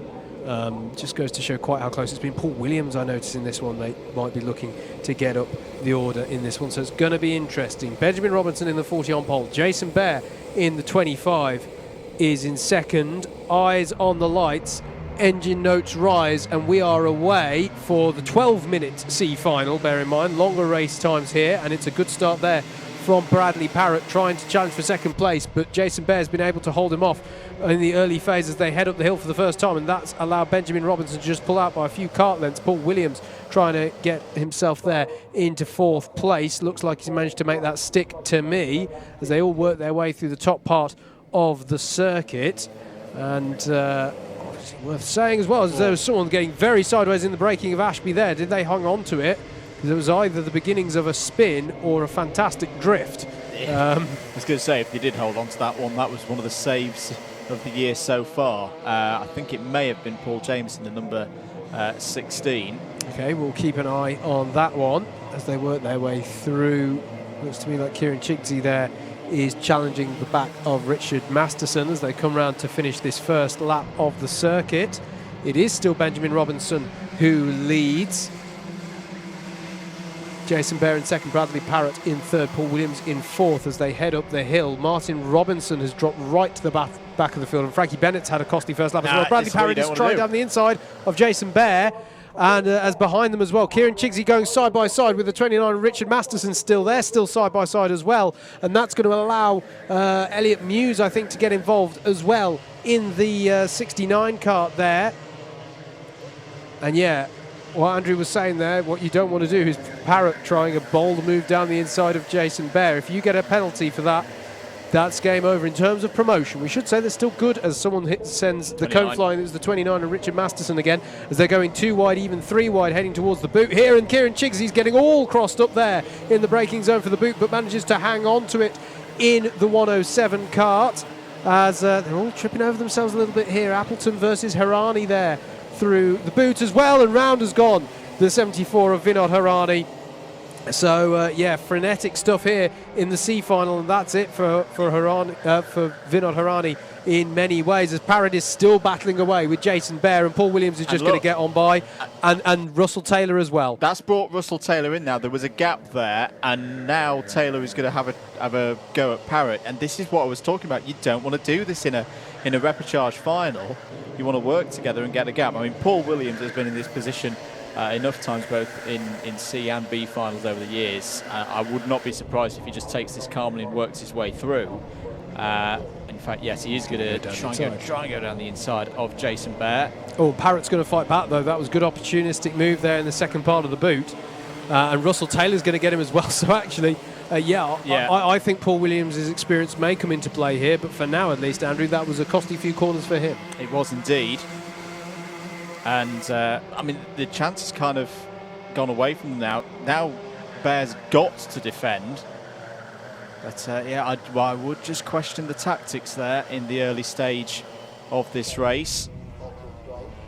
Benjamin Robinson doesn't need to worry about this, though. This is all very good for him. And it's brilliant for him. In fact, it's a very, very nice position to be in when you've had the disappointment of being in one of these finals from your heats, to get in this position of being in the lead, not being challenged, but just being able to drive your own race. It's a good feeling. Fastest lap of the race last time around was from Elliot Muse, and you can see him here on your shot getting onto the back of this pack of 4 karts to make it a 5-kart battle from second place down. You can just see him there now in the back of the shot, coming onto the tail of Paul Williams as they come on to lap number 5. Still Jason Bear in second place, Bradley Parrott behind him in the 34, Russell Taylor in the 99 and Paul Williams in the 65 as they head up the hill. And Parrott is going to look for a gap on the inside this time, is he? Yes, he is, and you've got to be careful there, and it's going to bulk him, and that's going to allow Russell Taylor through in Boxing Day, and Paul Williams will fancy his chances to get back past Parrott, but it isn't the opportunity for now. And yeah, I think Bradley Parrott's got some good pace and is looking for good opportunities, but for me, Andrew, he's not driving with the mindset that you need to have, at least in the early phases, at the very least, of these C finals. If you are going to go for that move, and I can see why, because if you think, yeah, I'm going to back myself here to do the overtake as Williams and Parrott go side by side and Elliot Muse sticks it down the inside, you've got to back yourself to get the move done and go away. You can't be 50-50 in these kind of races, because you just encourage those behind you to get involved in the scrap. Didn't work for Elliot Muse. He got held up by all that, and Jaden Cadogan has arrived on the scene in the 45, so he's now up to 6th place. You'll see his yellow helmet in the back of shot. This time going defensive is Jason Bear on Russell Taylor. We say that the defence from Jason Bear is very good at the moment, and it's effective because he's still there in second place. 7 minutes to go. And I can see that logic. He's sort of gone, right, the leader's on up the road. I've just got to focus on defending my promotion spot here. So it does make sense. Yeah. And it doesn't seem like the evidence doesn't suggest that those around him are going to work with him to pull out a gap for now. He kind of has to do what he's doing. As down the inside looks Parrott on Russell Taylor, makes it work. And is Paul Williams going to find a way through? Not for now. Cone penalty for Elliot Muse, so that's something important to bear in mind. If he gets himself into 4th, he still doesn't get the promotion. He would have to get up to 3rd place now, because it'll be 1 position docked from wherever he finishes with the cone penalty. Up the hill once again as we come up to the halfway stage. This time Paul Williams does see a move, and that's how you do that. I think that was a very clean move there from Paul Williams. He knew he had the pace. He knew he had the overspeed, and it's just a little bit different than coming from miles back and having a half look and not committing to it. Yeah, you can't risk firing your kart into a closing door. Elliot Muse here having a look at Jaden Cadogan as they come through Osiers and onto the back straight. But in many ways they want to try and stay on the back of those ahead of them if they want to have any chance of promotion. It isn't all about promotion, of course. Up and past Bradley Parrott, thought that might happen. Yeah. I think that was for the move on Russell Taylor in the boot about a lap ago. Yeah, it was a robust move, wasn't it? And that's it. Bradley Parrott will not be promoted up into this. Now, hey, there's still some good championship points on offer here. We can't, it's not like it's promotion or bust. You do get some good points in the championship, but yeah, he's now out of the running for these promotion spots. And he's still obviously very much a physical factor in it, though. This is the thing. If you're Jason Bear, you've still got someone to defend against, or well, he didn't defend that time, and that's allowed Parrott to have a look down the inside. And the difficulty here for Jason Bear is he's got to not be pounced on by everyone behind. Paul Williams had a look there, but thought better of it because he could see that the gap was going to close there. Behind them, Elliot Muse is really having a look at Jaden Cadogan over 6th place at this point. He also had a very good look at your favourite tyres, Howard, and yes, if that was spotted, that may be a penalty coming in for him. As down the inside goes Parrott again. Bear defends 2nd place. Williams, it's all getting a little bit bumping and barging there, and everyone's not happy at one another.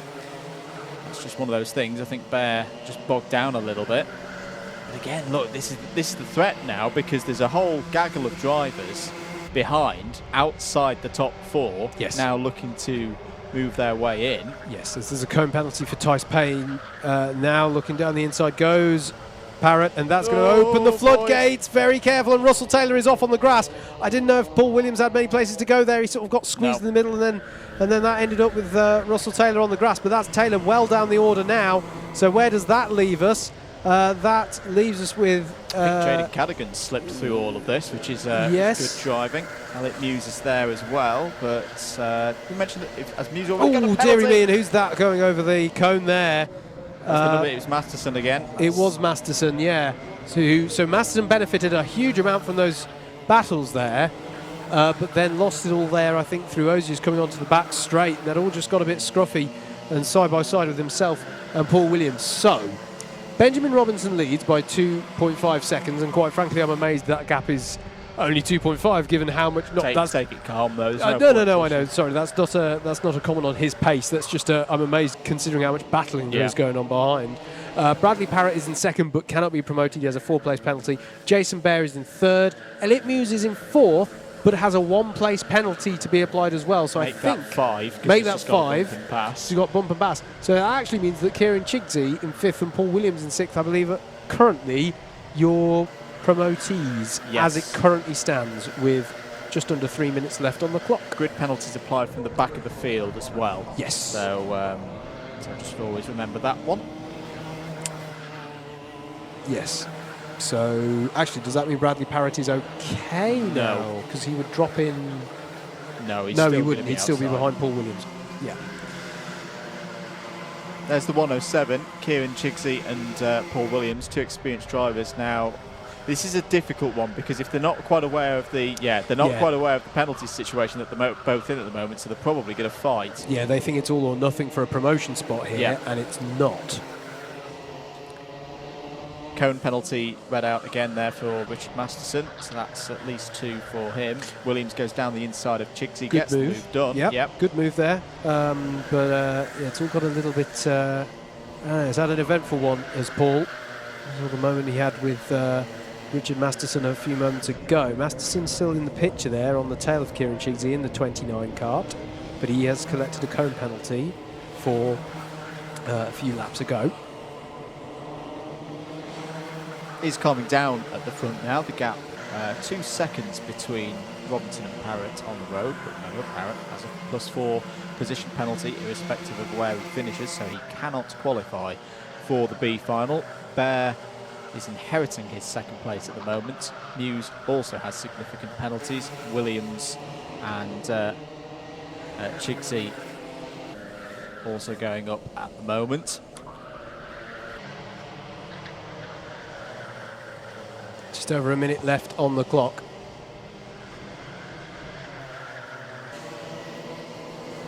And And this is a look on Kieran Chigty by Masterson, but can't find a way through there. This is a horrible position for Kieran Chigty. It is, isn't it? Yeah. Because he's being attacked but from all quarters at the moment. Yeah, and he doesn't quite know the significance of each attack.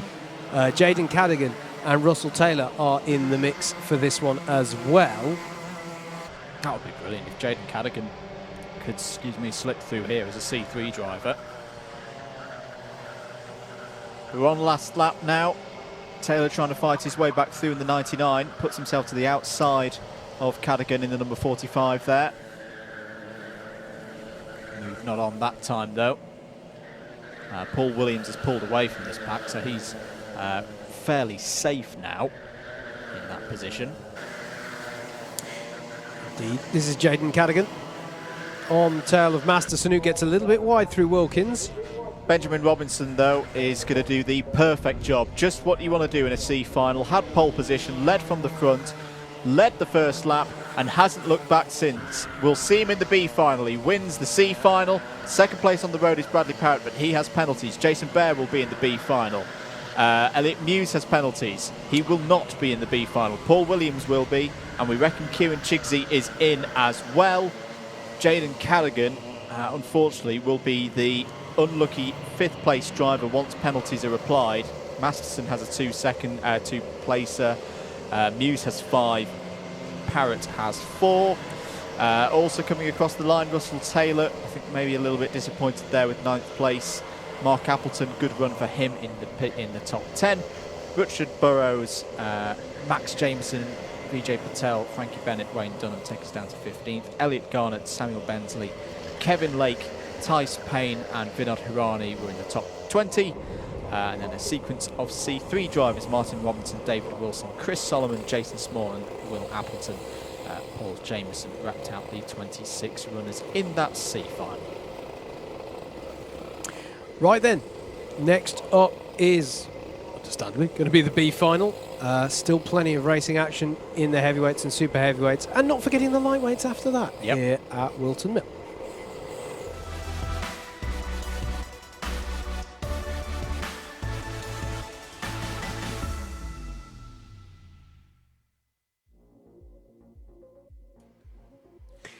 Let's take a look at your B final grid then for round 2 of the Club 100 Sprints Championship for our heavyweights and super heavyweights. Stuart Jones is on pole for this one with Tim Hill alongside James Taylor and Anthony Ridd make up row 2 with Darren Townsley and Alexander Lamin on row 3. Row 4 is going to be Kevin Coombs and Simon Kavanagh. Luke Hornsby and Craig Brown are on row 5 to round out your top 10, and then it's going to be Andrew Cherry and Richard Newton on row 6. Row 7 will be Lee Henderson and Mike Bodner. Row 8, Bill Taylor and Luke Phillips. And then it'll be Jeremy Deeks and Garrett O'Connor on row 9. The top 20 is rounded out by Tim Williams and Steve Lindley, with Chris Kirkwood and Lenny Wood on row 11. And that is where our graphic ends, but we'll confirm. We can't confirm exactly who's coming through from the C final yet, because we haven't had a confirmed result on that one. But there will be 26 runners in this one when the 4 promotees are added on top of our 22 runners that you just saw there. We believe that it'll be headed up by Benjamin Robinson after that one. Indeed, it is confirmed just in front of me here on screen, live in front of me. It'll be Benjamin Robinson and Jason Bear on row 12 and Paul Williams and Kieran Chigty on row 13. Weather report. There is rainage down the road, down the A5 at Silverstone. This is another advantage. This is the multiple Alpha Live events going on at the same time, because of course we've got F3 Cup down there today, which has and DJ and others. And yes, that's just been given to me by Mr. Fitchie that it is raining at Silverstone. Yeah, unless you're... Which for those international viewers who are maybe not quite aware of where we are in the world, we're in, we're in the same county. We're in the same county, and it's kind of that same ethos of there's no point doing a weather forecast for this place because it has its own mind. You can have a good go, and JMW do have a very, very good go. They have a good go. And they've been talking about this chance of rain. It is coming in. But yes, very, very unpredictable weather conditions in this this part of the world. Absolutely. And yes, we are here in Northamptonshire. For anyone who's unfamiliar, Whilton Mill kart circuit just outside of Daventry. So a very popular circuit, this one. You'll understand from the sort of racing that we've seen today why it's popular, but it's also popular, just good central location. A lot of the big championships come to this one just because it's a good, accessible circuit in the Midlands, and it's always nice to come to Whilton Mill. Produces the kind of racing that we've seen so far today. Our minute-by-minute forecast source is now saying 40 minutes till the rain's getting away. Okay. I don't know. So Interesting. this is what it's like at Whilton Mill. The wind can pick up, rain can be turned away from the circuit and can be turned towards the circuit. Indeed. We just will not know until it gets there. Absolutely. Only 2 spots promoted from this one, so stakes are raised even higher, and plenty of talent in this grid, headed by Stuart Jones and Tim Hill on our first row of the grid. And those are 2 drivers that on a good day you would expect to see in an A final. Yes, so indeed. Also things that we'll be looking out for in this one, it's not a given, of course. I haven't checked the A final grid, but it's very likely we may be crowning our Class 3 winner for the round in this one, unless they get up into the A final. I don't think we've seen any Class 3s already qualified for the A's, and potentially as well for Super Heavies, but we will double check that one as we go along. 12 minutes on the clock then, eyes on the lights, engine notes rise, and Stuart Jones leads away our pack of 26 karts in the B final and manages to retain the lead as they go through Oblivion and into the crook, and there's a hit on the back of Anthony Ridd there. And they managed to all keep facing the right way, but that's held him up, and it's going to allow the 17 of Simon Kavanagh as James Taylor is on the grass as they all spread wide there on the way up the hill, and that's huge frustration for him. He's got to keep it together and try and get the rhythm back because he'll have a bit of a red mist. I wouldn't be too surprised at this point. As they all work their way through, and there's a spinner there, Richard Newton, but manages to get turned around to face the other way, but Anthony Ridd has to take to the grass in avoidance, and I'm sorry to say that Lenny Wood is at the back of the field in all of that as well. The 44 is on the grass. This is all a bit messy here. Mike Bodner it was who was on the grass. I think Kieran Chigsey had to take avoiding action as well, and now the number 40 of Benjamin Robinson is wide, and now Richard Newton is on the grass as well after a bit of contact there with, it looked to me, Luke Phillips in the 83, and oh my goodness, Andrew, that is the messiest lap by a country mile that we have seen so far today. That was extremely that's the only word. That's extremely questionable. That shunting at the start actually really helped Tim Hill. It you know, like when you've got a ketchup bottle and you're trying to get that, you'd have to bang the end on it. That's what happened to Tim Hill there, and it shot him off the front of the pack, and he's got a second over third place now. Andrew Cherry losing out there to Simon Kavanagh, and I think Kevin Coombs has gone through as well. Yes, he has, in that white helmet there. But yeah, it's given a little bit of breathing space to our top 2 already, and we were looking at Stuart Jones and Tim Hill and saying, well, they're drivers who, on a good day, get into the A final. Yeah. Well, they've got a second gap, and that's something that they can work with now. And if Tim can close up to Stuart as well, and then just push him along, this one may already be done. It's all on Craig Brown now to see if he can close that gap in. We're having a look here going into the booth of number 17 of Simon Kavanagh. Indeed, who has got himself past Andrew Cherry, so it's the battle for 5th that we're looking at here. Super heavyweights, mate. Have we got any into the A final? Double check. That's the other aspect of this race. Sometimes we see indeed pots be decided in the B final for the super heavies. Whilst Howard's checking that, there's a contacts warning for the 107 of Kieran Chigsey, who is one of those super heavyweights. It's come through from the C final. Bit of contact there between Tim Williams and Garrett O'Connor, but Garrett O'Connor gets through. That's 11th place for O'Connor.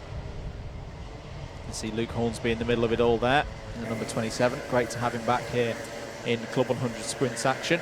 I don't have subclasses on the grid I've got here, so I'm doing this a little bit from my raw memory of who are super heavies. I don't think there's a super heavyweight on that grid. Okay, so we reckon then that the battle for 7th place in this race, Andrew Cherry and Lee Henderson, may be significant for super heavyweights. And no class 3s either. Yep. No class 3s either, so that will be determined in this one as well.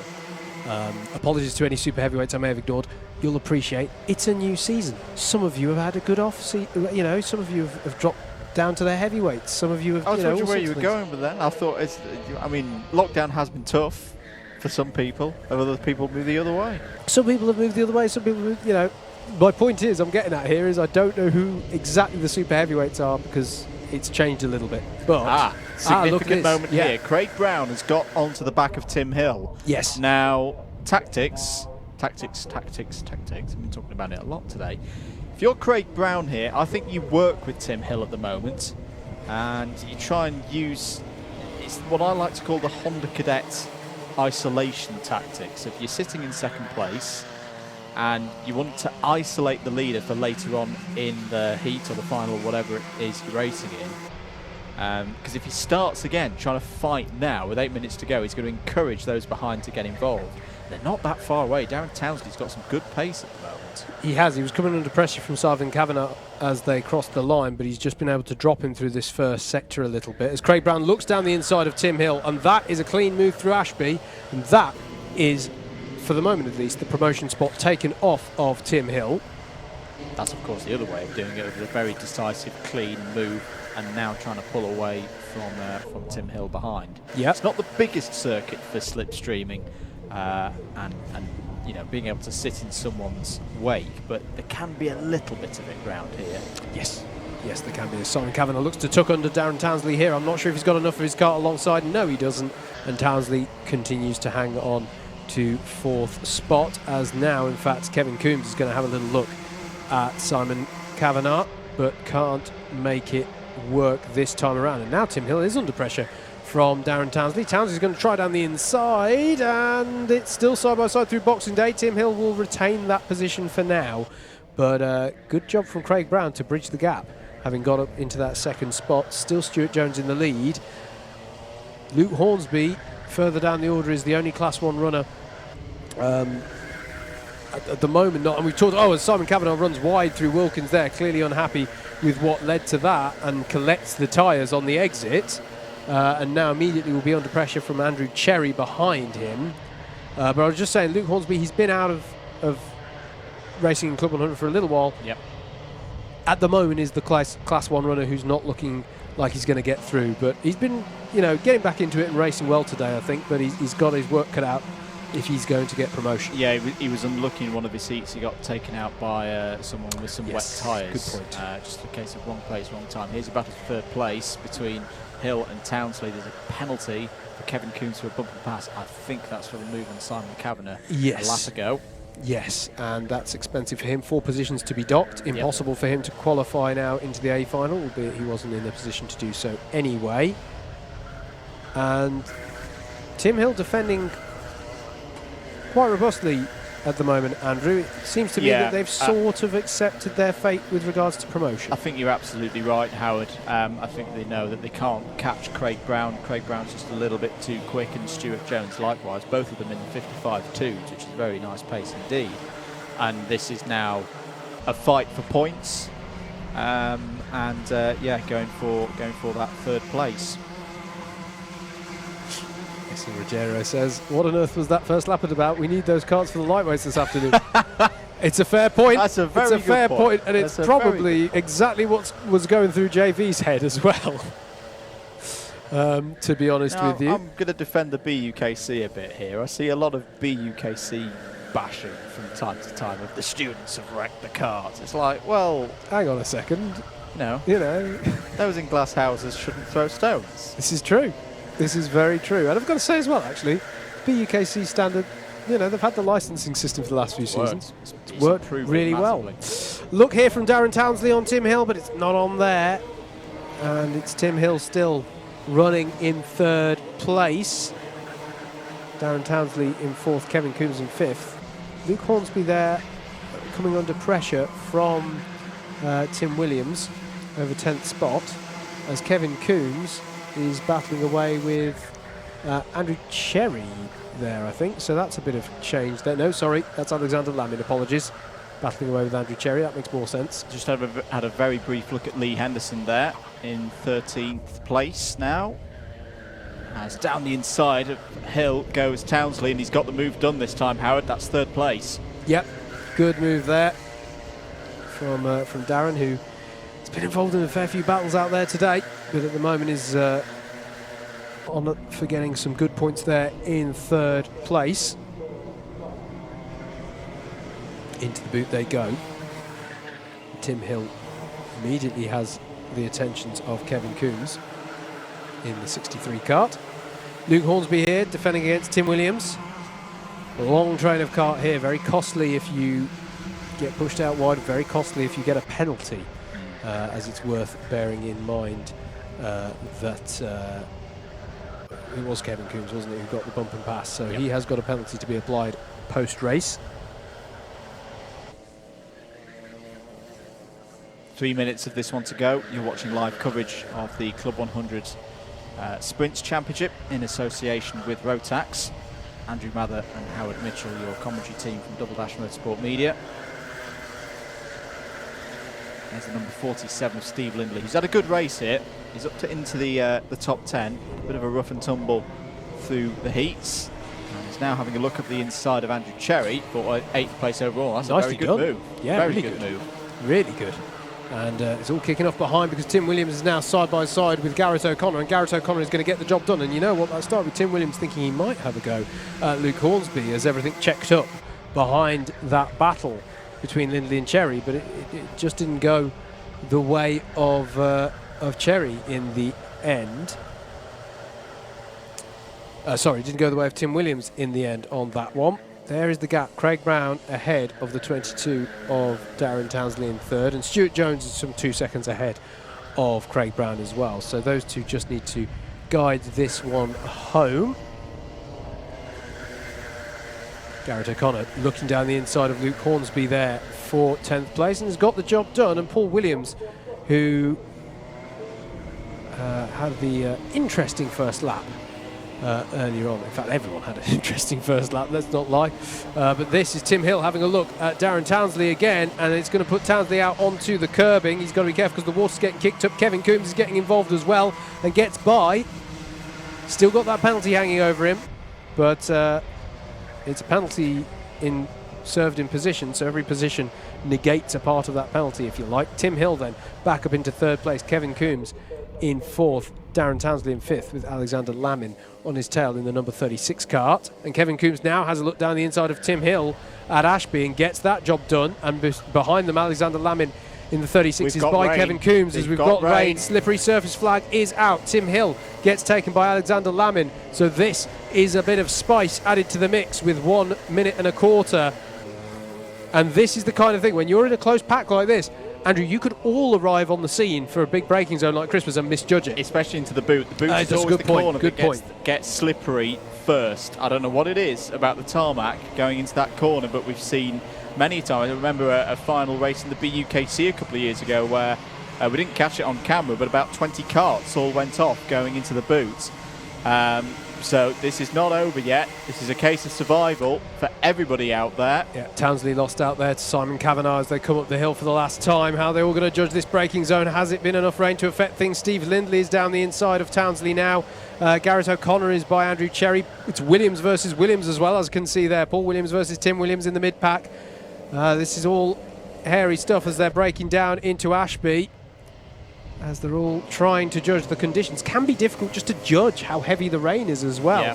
On a visor, particularly a tinted visor. It can be difficult, as the 44 of Mike Bodner is having a look and round, and they're all spinning off there. Well, there's 2 karts off there on the outside of Oziers. We'll try and catch who they are. We do need to look to the head of the field, though, because it is going to be Stuart Jones who crosses the line to take the win and the promotion, and Craig Brown, who takes second to also earn promotion. Kevin Coombs will finish third on the road but has a penalty. Alexander Lamin in fourth. Tim Hill in fifth. Simon Kavanagh in sixth. It's Jeremy Deeks and Lee Henderson were your spinners down at Oziers on that last lap, by the way. Garrett O'Connor in seventh. Steve Lindley in eighth. Ninth for Darren Townsley. Andrew Cherry rounds out your top 10. And I think provisionally we say is your highest placed super heavyweight of the day. So congratulations to him. Luke Hornsby in 11th. Paul Williams in 12th, Mike Bodner in 13th, Richard Newton in 14th, and we predict the second podium spot within super heavyweights. Kieran Chikti in 15th rounds out your super heavyweight podium. Tim Williams in 16th. 17th was Lenny Wood. Chris Kirk in 18th. Anthony Ridd in 19th. Jason Bear rounds out the top 20. Benjamin Robinson in 21st. Provisionally, we say Luke Phillips finishing in 22nd is your highest placed Class 3 runner of the day, so well done to him. Lee Henderson in 23rd. Bill Taylor in 24th. 25th for Jeremy Deeks. And James Taylor retired from that one after just 9 laps. That is how they all finished. The B final for your heavyweights and super heavyweights for round 2. Fantastic stuff. Well, as you say, the B final is done. We've had the C final, of course, already. Next up is the A final for the heavyweights. Keep it locked here on your Alpha live stream. You're watching round 2 of the Club 100 Sprints Championship in association with ROTAX for 2021. A final is next.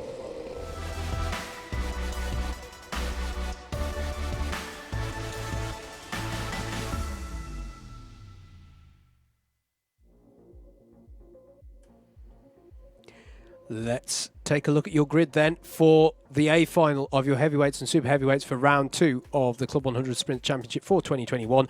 Anwar Birel Smith will take this one from pole with Joe Holmes alongside. Chris Dixon is on row 2 with Jack Bolton alongside. Jonathan Elliott and Alex Pritchard make up row 3, which I believe makes Jonathan Elliott the highest placed Class 2 runner coming into this A final. Adam Wright and Matt Wildman make up row 4. Row 5 is Sean Briley and Steve Bosley. Francesco Volpe and Richard Allen are row 6, with row 7 being made up of Miguel Hall and Dave Pethers.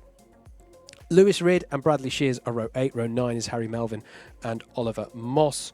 Row 10 to round out your top 20, Jordan Salter and Stephen Jennings. Kurt Holmes and Mark Ridout make up row 11. Row 12 is going to be Mikey Nichols and Tom Fuller. And then we would expect row 13 to be made up. In fact, I'm just going to check if it's been confirmed yet. We would expect it to be our first and second as we saw them across the line in that B final. Stuart Jones, indeed, it's been confirmed in front of us now. Stuart Jones and Craig Brown will make up row 13. Do keep your comments coming in. Tom Butters with the checked up spot the NASCAR fan in the comms box. Yeah, I'm partial to a bit of NASCAR. I would say it's just because you live in that part of the world and work in that part of the world. You know, you're a man who's gone around the Coventry Ring Road from time to time. That's like a NASCAR Super Oval where you get people checking up on you and crashing into you all the time. There is that. Yeah. There's only one option. You've just got to send it. You have. Otherwise And you'll plus, be there for years. I grew up in and around Birmingham, didn't I? Which also has a ring road where you've got to go for. I don't have a problem with it. I'm just used to it. You look at the Birmingham clean air zone. That's going to be encircled by the ring road. You know, there's still cars going around there from the 1970s. They haven't stopped. They can't get off. Yeah. I don't know what. I'm cool with it. It's fine. But yes, lots of support partial coming in for Harry Melvin. Yes. Thank you, guys. And I'm going to give Harry a big shout out because, of course, he's one of our iRacing drivers. And I can see quite a few of our other iRacing drivers watching the stream. So thank you, guys. Hope you're looking forward to the next round of the Legends of Club 100 and ABkC iRacing Championship, hosted on our humble Double Dash Motorsport Media YouTube channel. So we'll have coverage of that 7:15 on Wednesday night, round 6 of the championship, and this time we'll be at Barcelona. I'm not going to do the Freddie Mercury impression, and we'll be in the Ferrari GT3s for that one.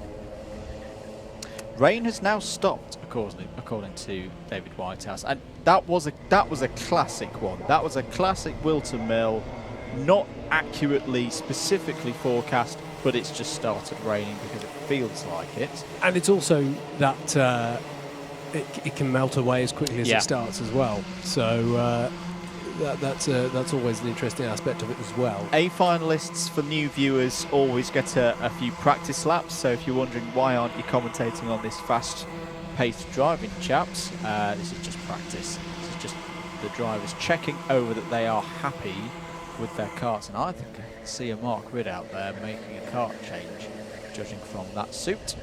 which is perfectly allowed to do.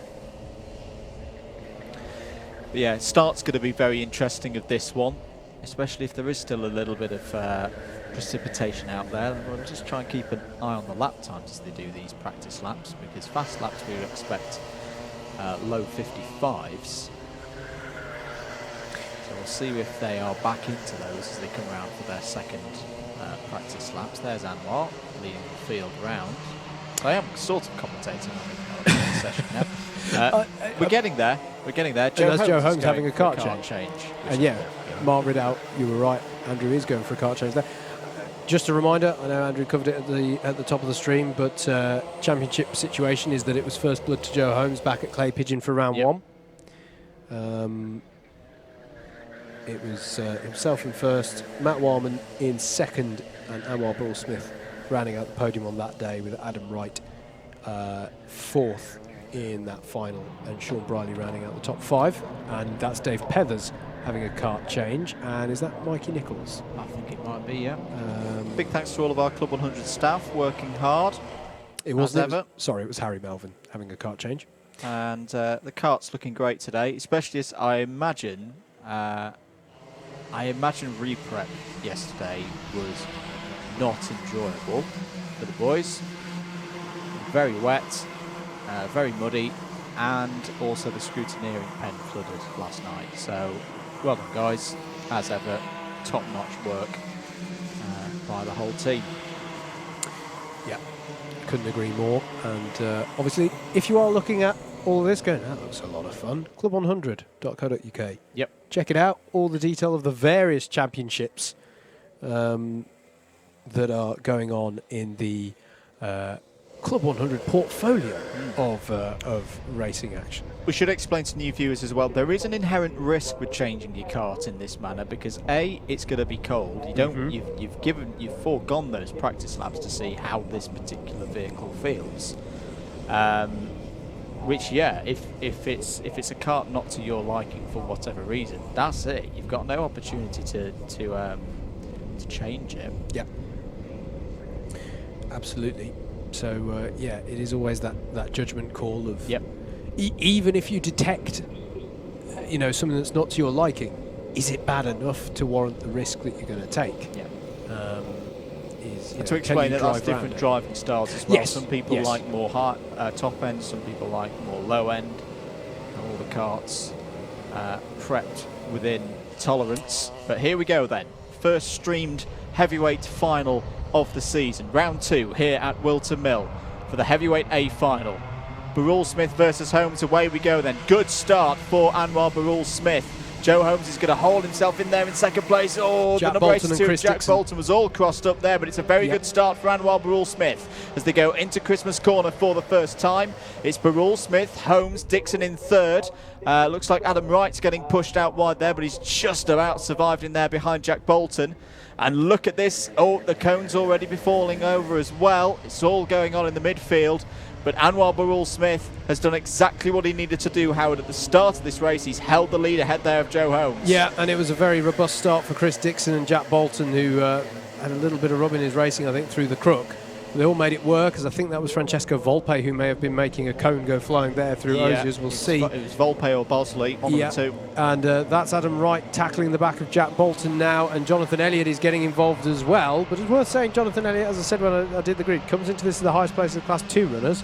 But he won't be thinking about that right now because they all get scored together. So every position counts regardless of your class. Up the hill once again, Anwar Burrell Smith looking right, looking left, going to extreme driver's right to try and deter Joe Holmes and Chris Dixon, who I think has been reading so many good many situations well today.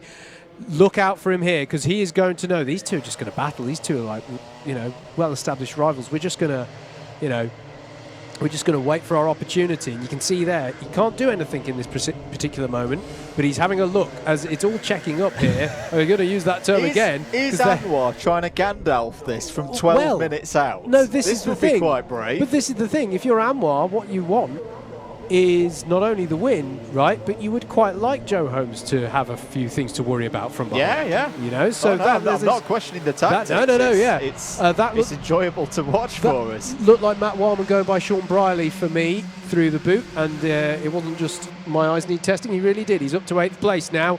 Is Matt Wildman, 2nd place finisher last time out. Once again, Anwar Birel-Smith goes defensive, and Joe Holmes pulls alongside, and Anwar's going to push him onto the grass, and this is where Chris Dixon is going to see opportunity, and Birel-Smith is round! Birel-Smith is round, and was that just a bit too aggressive there from Birel-Smith to close the door on Holmes? Because, to be honest with you, Holmes can't go anywhere once he's committed to that. I think you've got to give them, if you push someone out there, you have to give them the room, otherwise they're just going to end up nerfing you, and it's going to largely be beyond their control. Well, this is very interesting now. Chris Dixon, there he is, number 90, in the lead of the race. One of the big championship contenders is out of this one in terms of any good results. End of lap number 3 then. It's Dixon from Holmes. Bolton now up to 3rd, Wright in 4th, Elliott in 5th, having an absolute stormer of a race. Top of C2 as well, in a good battle with Alex Pritchard. Matt Wildman is coming into this one as well. He's in 7th place now, as down the inside of Jack Bolton goes Adam Wright, takes 3rd place. Yeah, good move there from Adam Wright. Yeah, they're both very experienced, but for me, mate, it was on Anwar to give the space in that one. You know, if we were watching, I don't know, a street race, a Formula E race, and you didn't give that space, then the contact was inevitable, and Joe Holmes had committed to trying to hang on to it around the outside. Richard Allen coming into this as well. He's in 8th place now, 3rd in C2. This is a very, very good top 10. Briley and Volpe rounding it out at the moment. Kurt Holmes is currently the fastest driver out there on circuit, 55.0. We are pretty much back to full pace on dry laps now. There's a penalty, unfortunately, for the number 67 of Harry Melvin, who's currently in 20th place. But here comes Joe Holmes on the attack again now, this time on Chris Dixon. Dixon doesn't defend, and that is as easy as it goes for Joe Holmes. He's back to the front of the field. Yep. Oh, but he has just got a curb warning for the final corner. So got to be careful there. So that's his one get out of jail card. Free jail card used. Matt Wildman and Alex Pritchard were going side by side there, and here they are still side by side into Wilkins, and Richard Allen is trying to get involved as well in the 26, and look out for Volpe and Sean Briley as well behind. This is like your main cluster pack in the midfield, where it's sort of everyone else who isn't working together right now because they're vying for position for points. And this is the thing, for some people they're going, well, I've got to defend now, this is as good as it's getting, and for other people they go, no, I really want to catch up to the pack ahead. Alex Pritchard in 6th place. Richard Allen got by Matt Wildman in the end there in what started as an attempt from Matt Wildman to get past Alex Pritchard. As they head up the hill, Pritchard's going to take the standard racing line. Doesn't feel too threatened at this stage. Francesco Volpe there on the tail of Sean Briley, with Steve Bosley behind, Dave Pethers then, and Miguel Hall in the number 8 there. Very close nose-to-tail pack from 6th place downwards. They're separated by mere tenths all the way down to 20th place in this pack of karts. So you do not want to mess up if you can at all help it. Anwar Birel-Smith, last on the road, 26th place, albeit with the fastest lap of the race, but we don't have points for that in Club 100. So he's going to do his best, but yeah, this man here, Chris Dixon, in 2nd place, has got to start having a think, because Adam Wright has just set the new fastest lap of the race, 54.1, to bring himself onto the back of Chris Dixon. And Wright is such a consistent competitor. He always manages to be there or thereabouts in the championship, towards the sharp end. But yeah, Chris Dixon today has been brilliant at judging these situations, I found. I've been in a similar situation to what Anwar had before, where I was battling side by side with somebody and then contact happened, and in the moment you feel like, where did you come from? Why didn't you back out? But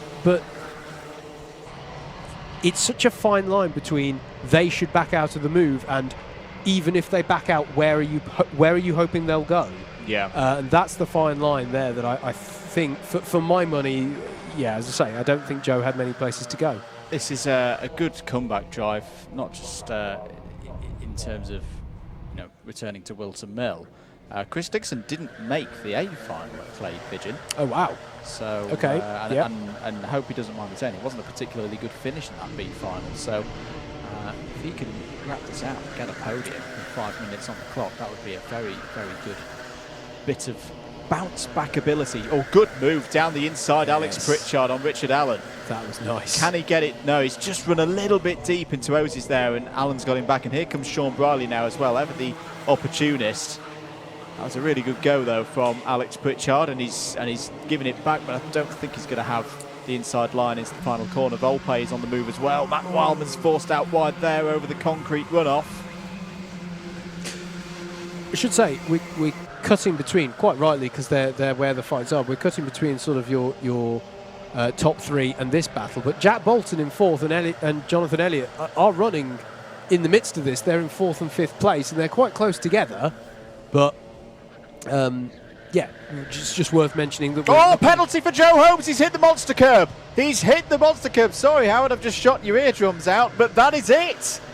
Joe Holmes will not win round two. We mentioned he'd got the warning already. You get one strike, one warning, and then if you hit it again, that is a penalty, and that is exactly what Joe Holmes has done. And he'll see it this very time. Uncharacteristic error, and he goes, what on earth?